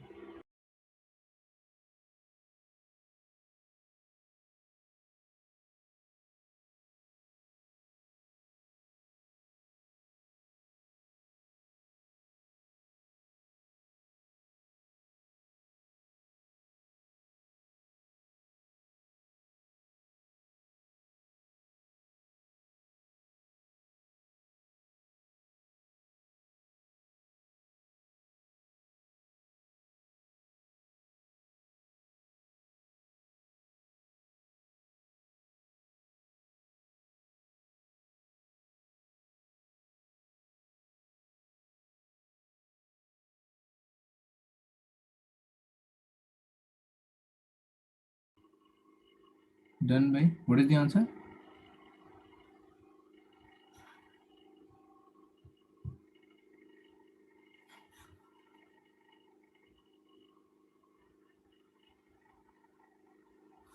अच्छा ये बताओ, क्वेश्चन नोट कर लिया, टिल देन मैं नेक्स्ट क्वेश्चन लिख देता हूँ। Have you noted down this question, है ना। कोई नोट नहीं कर पाया तो इसका एक तरफ से इसका फोटो ले लो क्वेश्चन का, 1 मिनट के लिए ट्राई करो, उतने टाइम में मैं नेक्स्ट क्वेश्चन नेक्स्ट पेज पे लिख देता हूँ, ठीक है। इन the same time I am writing the next one.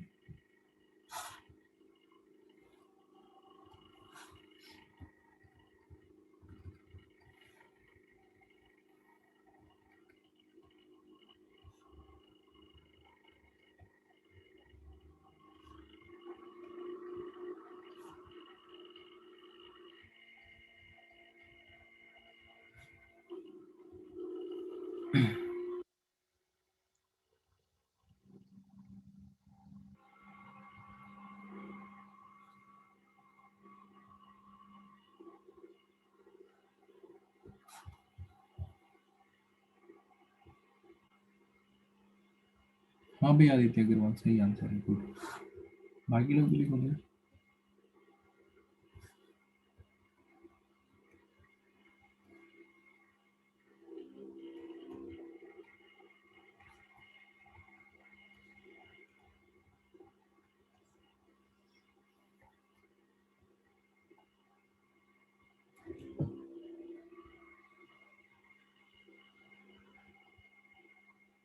हाँ माइंस ठीक है।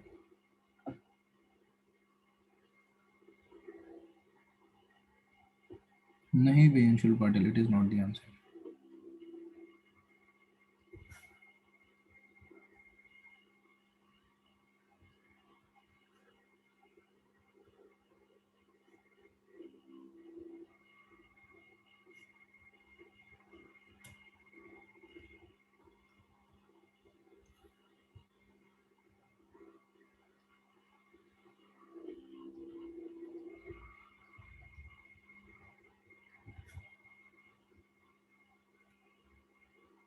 हाँ अन्वेश गुड।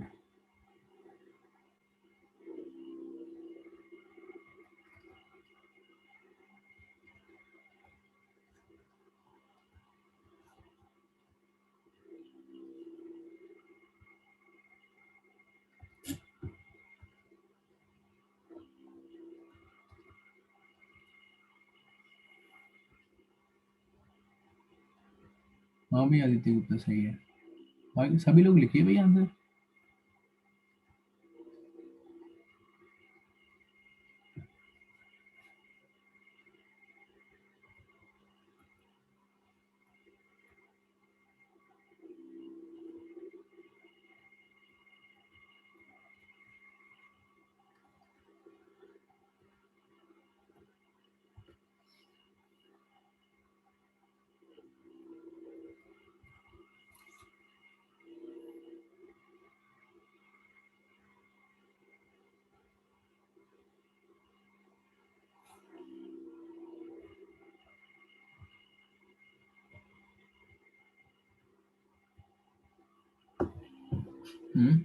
डन।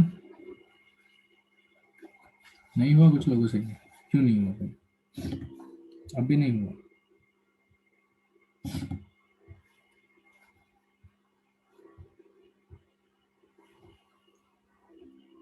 देखो सुनो, कभी भी ऐसा क्वेश्चन आएगा, ध्यान से सुनिए, वो स्टडी स्टेट का आएगा हमेशा। ठीक है, करना क्या है, प्लीज फोकस, फोकस करिए।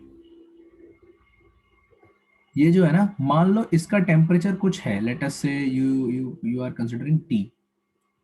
टी इज द टेम्परेचर, है ना। लेट आपने टी मान लिया, लेट इट इज जंक्शन का टेम्परेचर। तो हमें पता है भाई हीट का फ्लो रेट इस वाली एल्यूमिनियम की रॉड में या फिर जो आयरन की रॉड है, दोनों में क्या होना है, सेम होना है।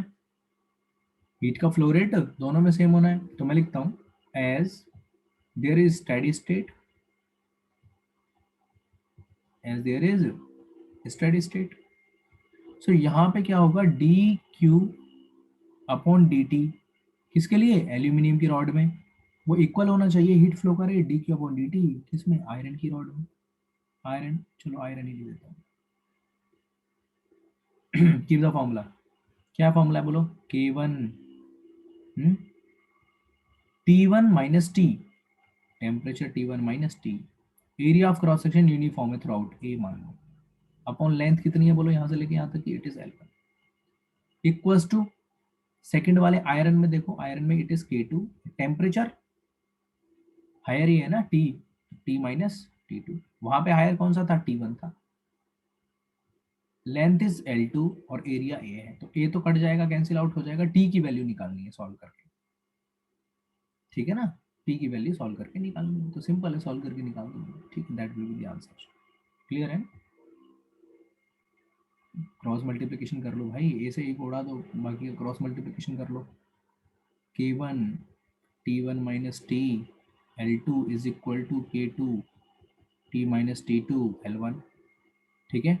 फर्दर सॉल्व करिए तो T आ जाएगा आपका, कितना आ रहा है बेटी बता दो, K1 L2 T1 plus K2 L1 T2 upon upon K1 L2 plus K2 L1, ये तो आ रहा है सभी का, हाँ ये आ रहा है, ठीक है। So that is the answer for this question, ठीक है। सो सिंपल, स्टेडी स्टेट पढ़ो ना क्वेश्चन में सीधा, आपने क्वेश्चन में सीधा स्टेडी स्टेट पढ़ना है। If steady state is there then heat flow rate is same, सीधी बात।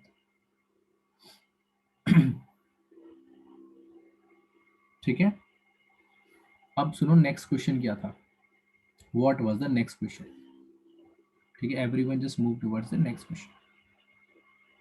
ठीक है, अब देखो नेक्स्ट क्वेश्चन में यहाँ पर है, ध्यान से सुनिएगा।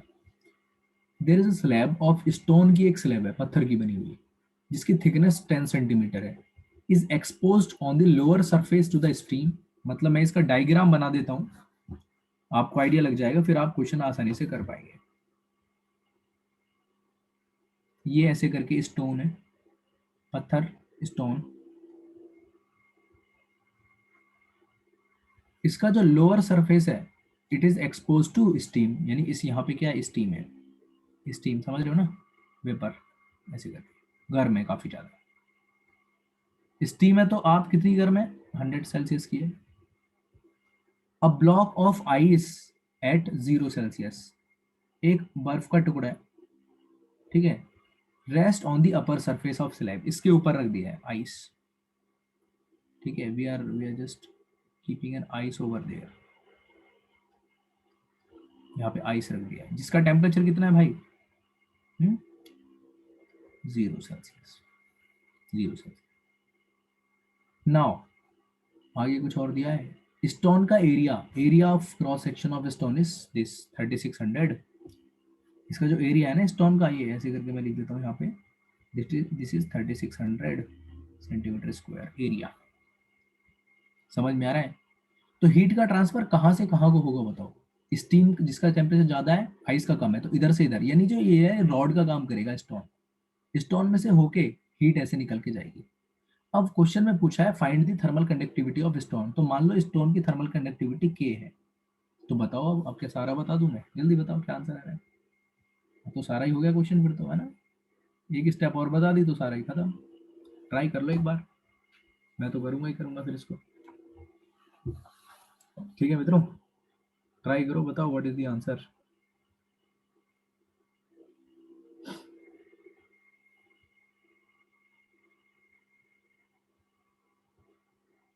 ठीक है, ट्राई करिए, tell me what the answer is.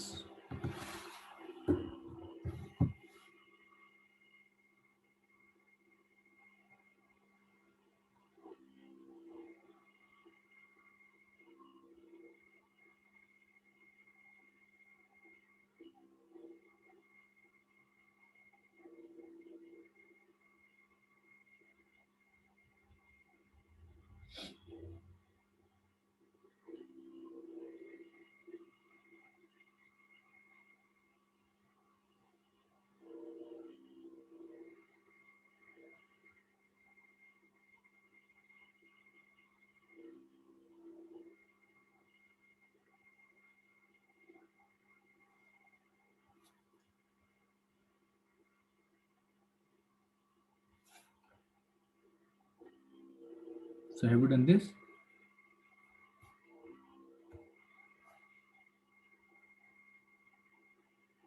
अच्छा ये बताओ, ये क्वेश्चन नोट कर लिया, till then I am writing the next one in the same way, कर लिया ना नोट।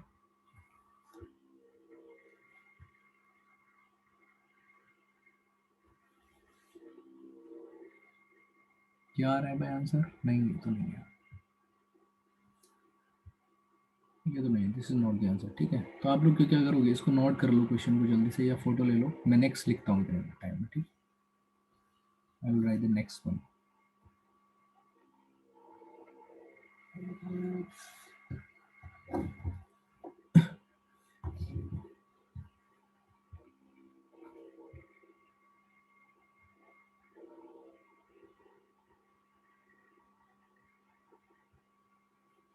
ठीक है, नहीं मेरा, ट्राई करो इसको।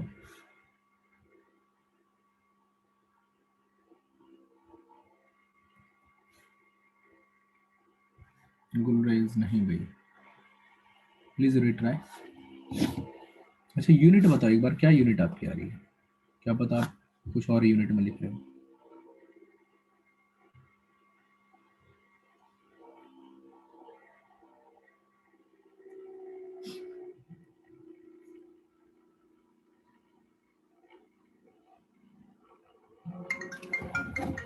एक सेकंड भाई, कोई बच्चा बाहर हो गया या तो मीटिंग से, 1 मिनट रुको।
सर अभी आपने स्लैब वाले क्वेश्चन के बाद कोई और क्वेश्चन दिया है क्या?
वो स्टेडी स्टेट मान के ही क्वेश्चन करना है। यानी अगर मैंने जो ये आपको बताया ना, ये क्वेश्चन कि यहाँ पे अगर स्टेडी स्टेट से पहले वाला, ये बहुत कम चांसेस होते हैं क्वेश्चन आने के, बट स्टिल आएगा तो मैंने बता दिया।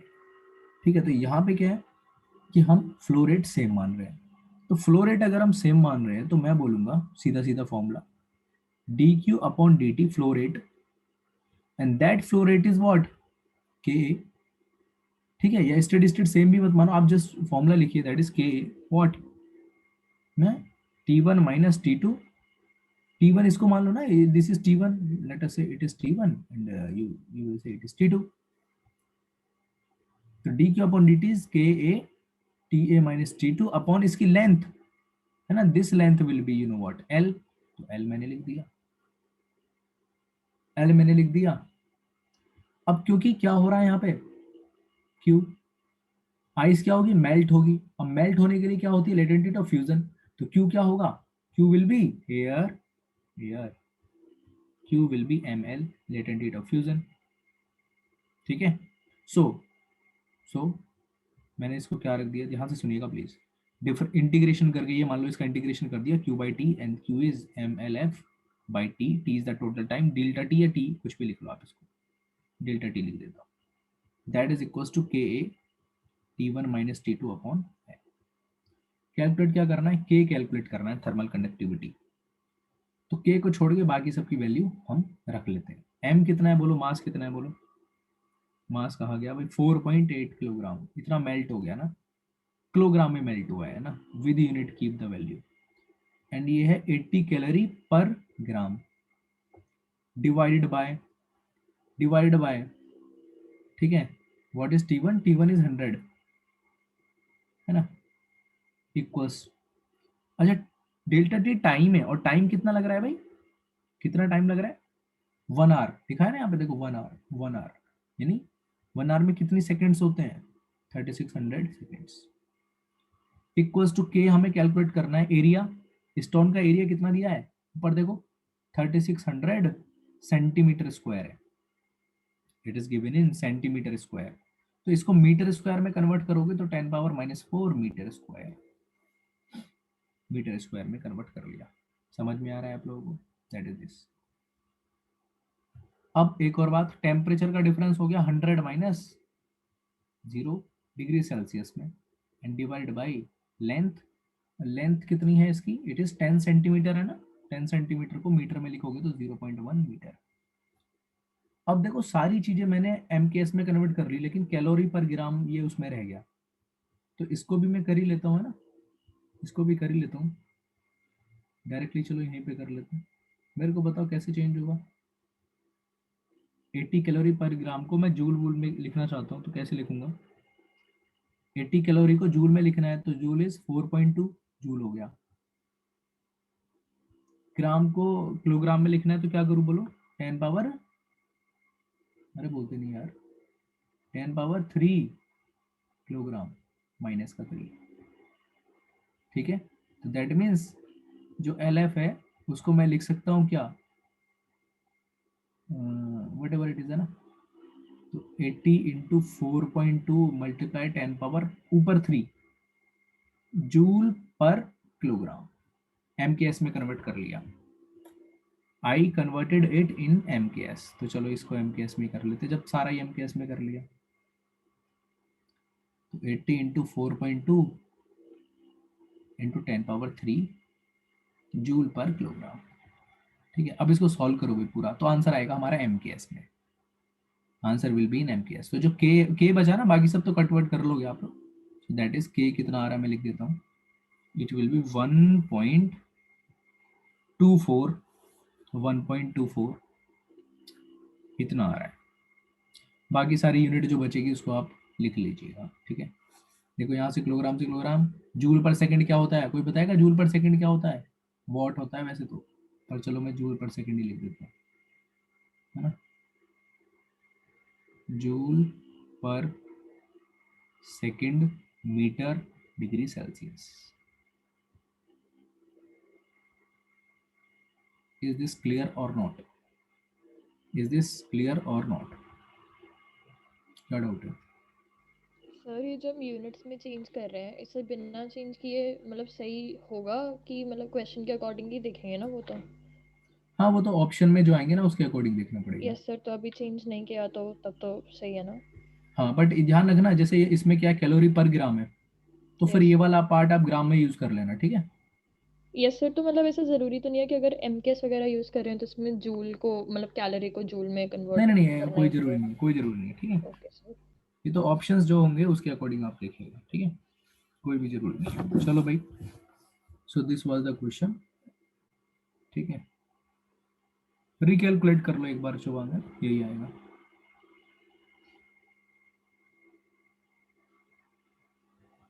ठीक है, हाँ भाई शिवेन। सर इसमें सर जो स्टोन का टेम्परेचर सब उससे नहीं लेंगे हम लोग खसा टेम्परेचर मतलब? नहीं, स्टोन का टेम्परेचर क्यों लेंगे, उसके एंड का टेम्परेचर लेंगे बस, और एंड्स का वो है 100 है, एक तरफ 0 है। ठीक है, अच्छा सर, ठीक है सर। चलिए। सो भाई ये हमारा क्वेश्चन हुआ। देन इसके बाद मैं नेक्स्ट क्वेश्चन देने वाला हूँ and it is quite very important, है ना। अभी तक 2 कंसेप्ट सीखी है हमने। देखो क्वेश्चन से कंसेप्ट सीख रहे हैं, एक बार तो फाइनल टेम्परेचर निकालना, दूसरे क्वेश्चन से हमने सीखा है कि जब भी कभी हीट फ्लो रेट हो तो ये कंडक्टिविटी कैसे कैलकुलेट करते हैं, है ना। तो दैट वी डिड।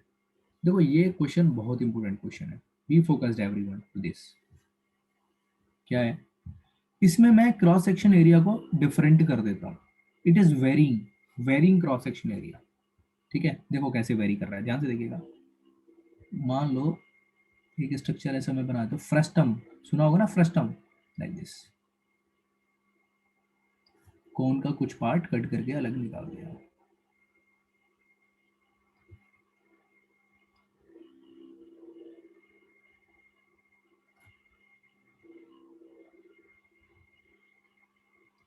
फ्रस्टम, ठीक है ना। कौन है ना, उसको 2 तरह से ऐसे कट कर दिया लाइक दिस। समझ में आ गया होगा।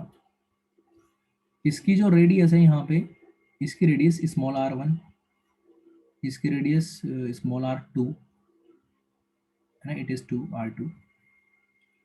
इसकी जो लेंथ है ना, length, this length is given l is the length that is given here, okay. इस एंड का temperature, the temperature of this and is given, you know what, T1, temperature of this end is given T2, and also it is given that T1 is greater than T2, T1 is greater than T2। समझ में आ रहा है आप लोगों को? Thermal conductivity जो है वो K है, thermal conductivity is K, thermal conductivity is K, ठीक है। क्या चेंज किया है मैंने? कुछ भी चेंज नहीं किया, ओनली चेंजेस कि इसका क्रॉस सेक्शन एरिया वो चेंज हो रहा है, वो वेरी कर रहा है, ठीक है। क्वेश्चन में क्या पूछा है, लिख देता हूं मैं। क्वेश्चन में पूछा है find the heat current, heat current बोलो क्या होता है, heat current is dq by dt, find the heat current through the frustum of a cone, ऐसा डायग्राम दिया हुआ है क्वेश्चन में, ठीक है। थर्मल कंडक्टिविटी वो मैंने बता दिया आपको, थर्मल कंडक्टिविटी इज K, ठीक है। चलो बताओ what is the answer, what is the answer. Temperature मैंने बताया इधर T1 है, इधर T2 है। मैं आपको इस क्वेश्चन को करने के लिए 2 मिनट देता हूँ, ठीक है, 2 मिनट्स, पूरी 2 मिनट्स ट्राई करिए। कभी भी वेरिएबल आ जाए ना, एरिया वेरी कर रहा है, तो हमें क्या करना होता है, we have to consider some element, है ना। तो try this question now everyone. हाँ मीरा बोलो, क्या बोलो। सर मैं डिस्कनेक्ट हो गई थी, एक बार क्वेश्चन एक्सप्लेन कर दीजिए प्लीज। अच्छा देखो, क्वेश्चन में ये है कि एक फ्रस्टम है, ठीक है, और इस फ्रस्टम के इस एंड का टेम्परेचर T1 है और इधर का T2 है, T1 is greater than T2, इस एंड का रेडियस R1 है और इसका R2 है, ठीक है। अब फाइंड द हीट करंट, माने dq by dt, heat current का मतलब क्या होता है, dq by dt, it means dq by dt, ठीक है। Find the heat current through the frustum of a cone, इससे जो ऐसे करके हीट फ्लो हो रही होगी dq बाई dt, वो आपको कैलकुलेट करना है। इस मटेरियल की जो थर्मल कंडक्टिविटी है, it is K is the thermal conductivity of this material. समझ में आ गया? ये कैलकुलेट करना। लेंथ इसकी ये ऐसे करके, ये वाली लाइन जो ऐसे होती है लेंथ, इट इज L, ठीक है। क्रॉस सेक्शन वेरी कर रहा है इसका। You are having 2 minutes to solve this question. Solve it fast, everyone.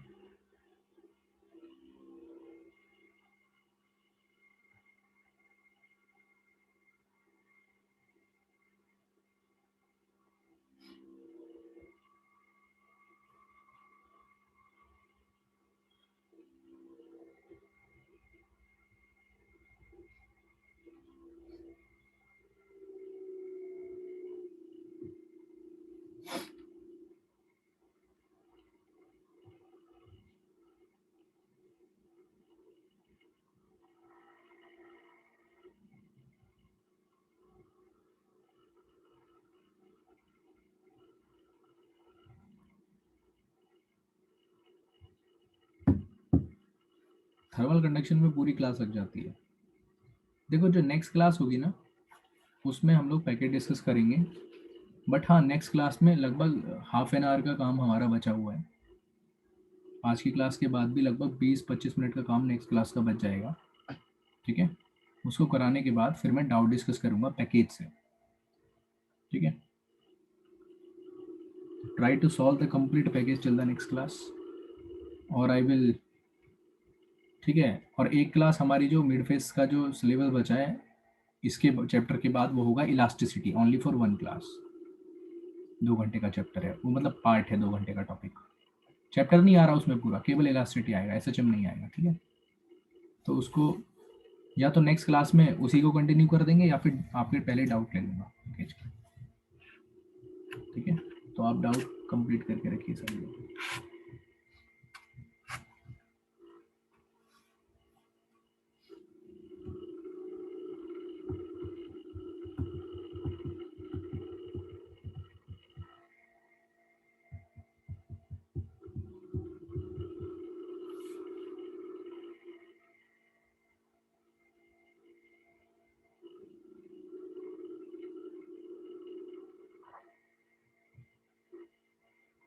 अभी के लिए तो भाई इलेक्ट्रोस्टैट का आप प्रीवियस ईयर के पेपर कर लो, केवल उतना बहुत है अभी के लिए तो प्रेजेंट, है ना।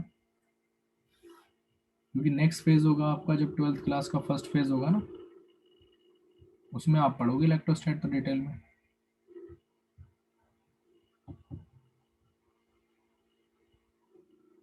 क्या कह रहे हो, पैकेज नेक्स्ट वीक?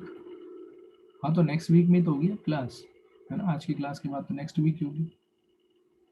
2 क्लास हो गई ना मेरी, कल थी आज से।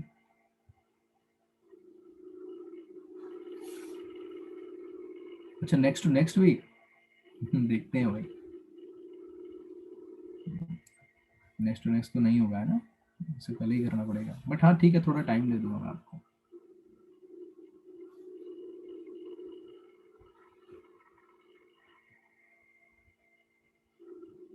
नोट कर लिया?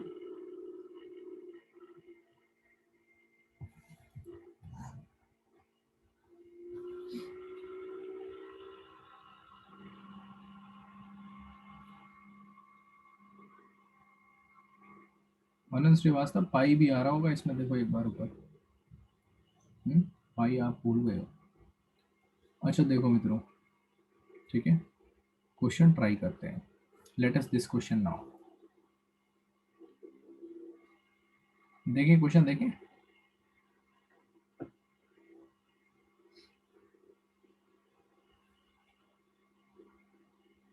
चलो सॉल्यूशन।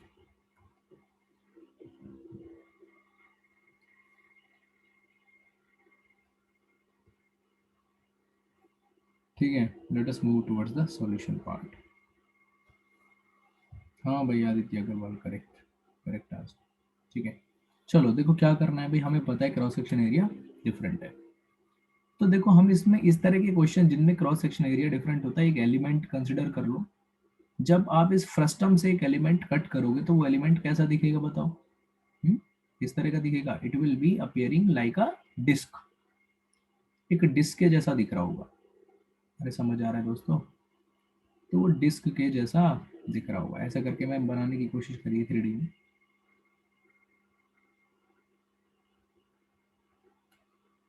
ठीक है, ऐसे करके डिस्क के जैसा वो दिख रहा होगा, समझ गए? अब इसकी जो यू नो व्हाट, हम मान लेते हैं ऐसे करके, रुकिएगा,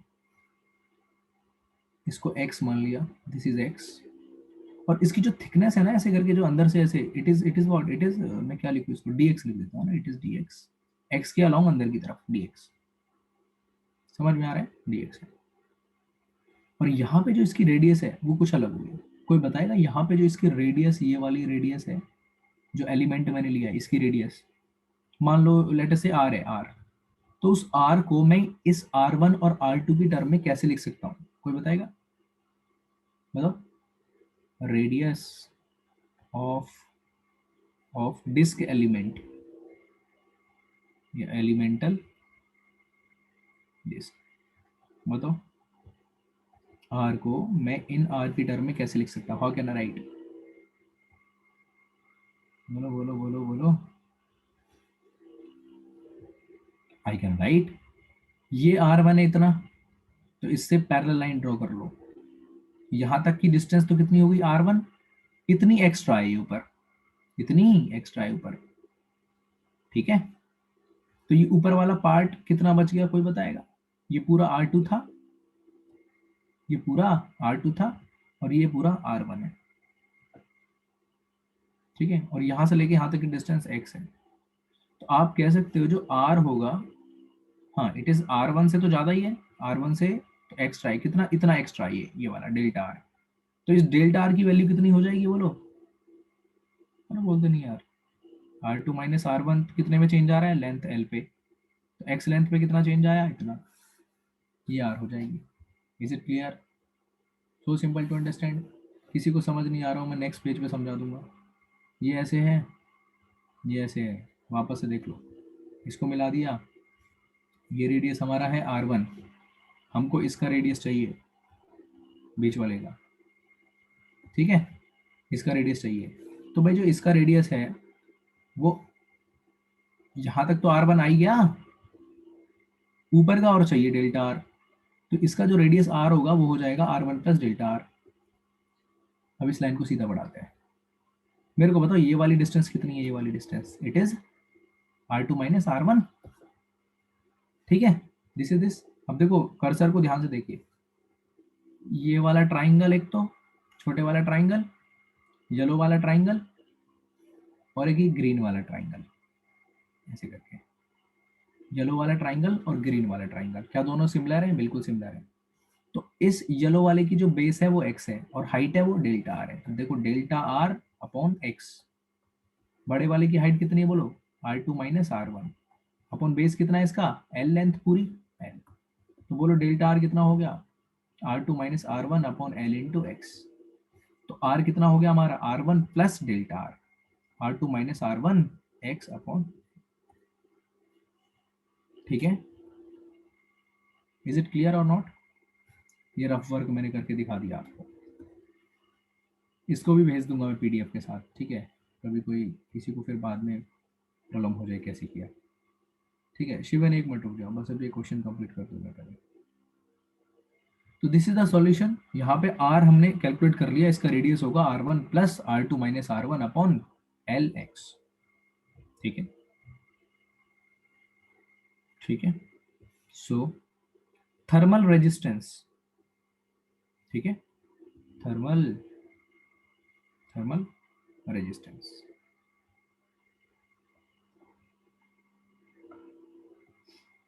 चलो पहले एलिमेंट के लिए बताओ थर्मल रेजिस्टेंस, DRTH लिख लूं, RTH का D लगा दिया, एलिमेंट के लिए क्या हो जाएगा बोलो, 1 बाई कंडक्टिविटी के है, लेंथ कितनी है उसकी dx, एरिया कितना है पाई आर स्क्वायर। अब टोटल रेजिस्टेंस अगर कैलकुलेट करना है, टोटल रेजिस्टेंस, तो मैं क्या करूंगा इसका, बोलो इंटीग्रेशन। अब आप बोलोगे सर इंटीग्रेशन ऐसे क्यों कर दिया, भाई सारी जितने भी ऐसे सोचो, ये सोचो ये जो फ्रस्टम है ये बहुत सारी ऐसे ऐसे करके डिस्क से मिलकर बना हुआ है ये frustum. The frustum is made up of many disc like this. तो हीट एक डिस्क में जाएगी, फिर उसके बाद दूसरे में जाएगी, उसके बाद तीसरी में जाएगी, उसके बाद फोर्थ में जाएगी। कौन सा कॉम्बिनेशन है, सीरीज पैरेलल। सीरीज के लिए एस लिखो, पैरेलल के लिए P, just write down fast. भाई हीट इस एंड से आ रही है, उसके उधर की तरफ निकल के जा रही है, पहले एक से, फिर दूसरे से, फिर तीसरे से, फिर फोर्थ से, फिर फिफ्थ से। बताओ कौन सा है, सीरीज, करेक्ट। फिर पहले एक से रेजिस्टेंस होता मान लो, तो पहले R1 से, फिर वही हीट R2 से, फिर वही हीट R3 से। तो ऐसी सारी ये ऐसे करके डिस्क पैरेलल में लगी हुई है, लेकिन हीट कैसे जा रही है, पहली डिस्क से, फिर दूसरी से, फिर तीसरी से, फिर फोर्थ से। तो कॉम्बिनेशन कौन सा हो गया, series combination. Clear, it is a series combination that we have studied. और हमें पता है सीरीज कॉम्बिनेशन रेजिस्टेंस में क्या होता है, R1 plus R2 plus R3 plus R। इसलिए मैंने क्या किया, DR1 DR2 DR3 DR4 सबका सम, सीधा सम। पैरेलल में होता तो क्या करता, 1 upon RTH is 1 upon DR integration, ठीक है। चलो खैर इसकी वैल्यू रखते हैं, देखो यहाँ पे 1 by K pi integration dx by r square. अब r की वैल्यू भाई ये पूरी, ठीक है, that is small r1 plus r2 minus r1 upon l into x this square, ठीक है। ये हमारा टोटल रेजिस्टेंस आएगा इस पूरे फ्रस्टम का, पूरे फ्रस्टम का रेजिस्टेंस आएगा। अब इसको सॉल्व कर सकते हो भाई, इसको सॉल्व करके बताओ भाई कितना आ रहा है। आदित्य अग्रवाल आपने किया था ना इसको सॉल्व, इंटीग्रेशन को सॉल्व करके क्या आंसर आ रहा है, RTH कितना आ रहा है, L ऊपर आ जाएगा, R2 माइनस R1 नीचे आएगा, यहाँ से भी आएगा, कट जाएगा, है ना। क्या आ रहा होगा बताओ, L बाई पाई के R1 R2, हाँ करेक्ट। तो मैं लिख देता हूँ डायरेक्टली, इसको सॉल्व करोगे you will get it, L by limit, ये लो लिमिट तो 0 से लेके L लगाओगे ना, 0 से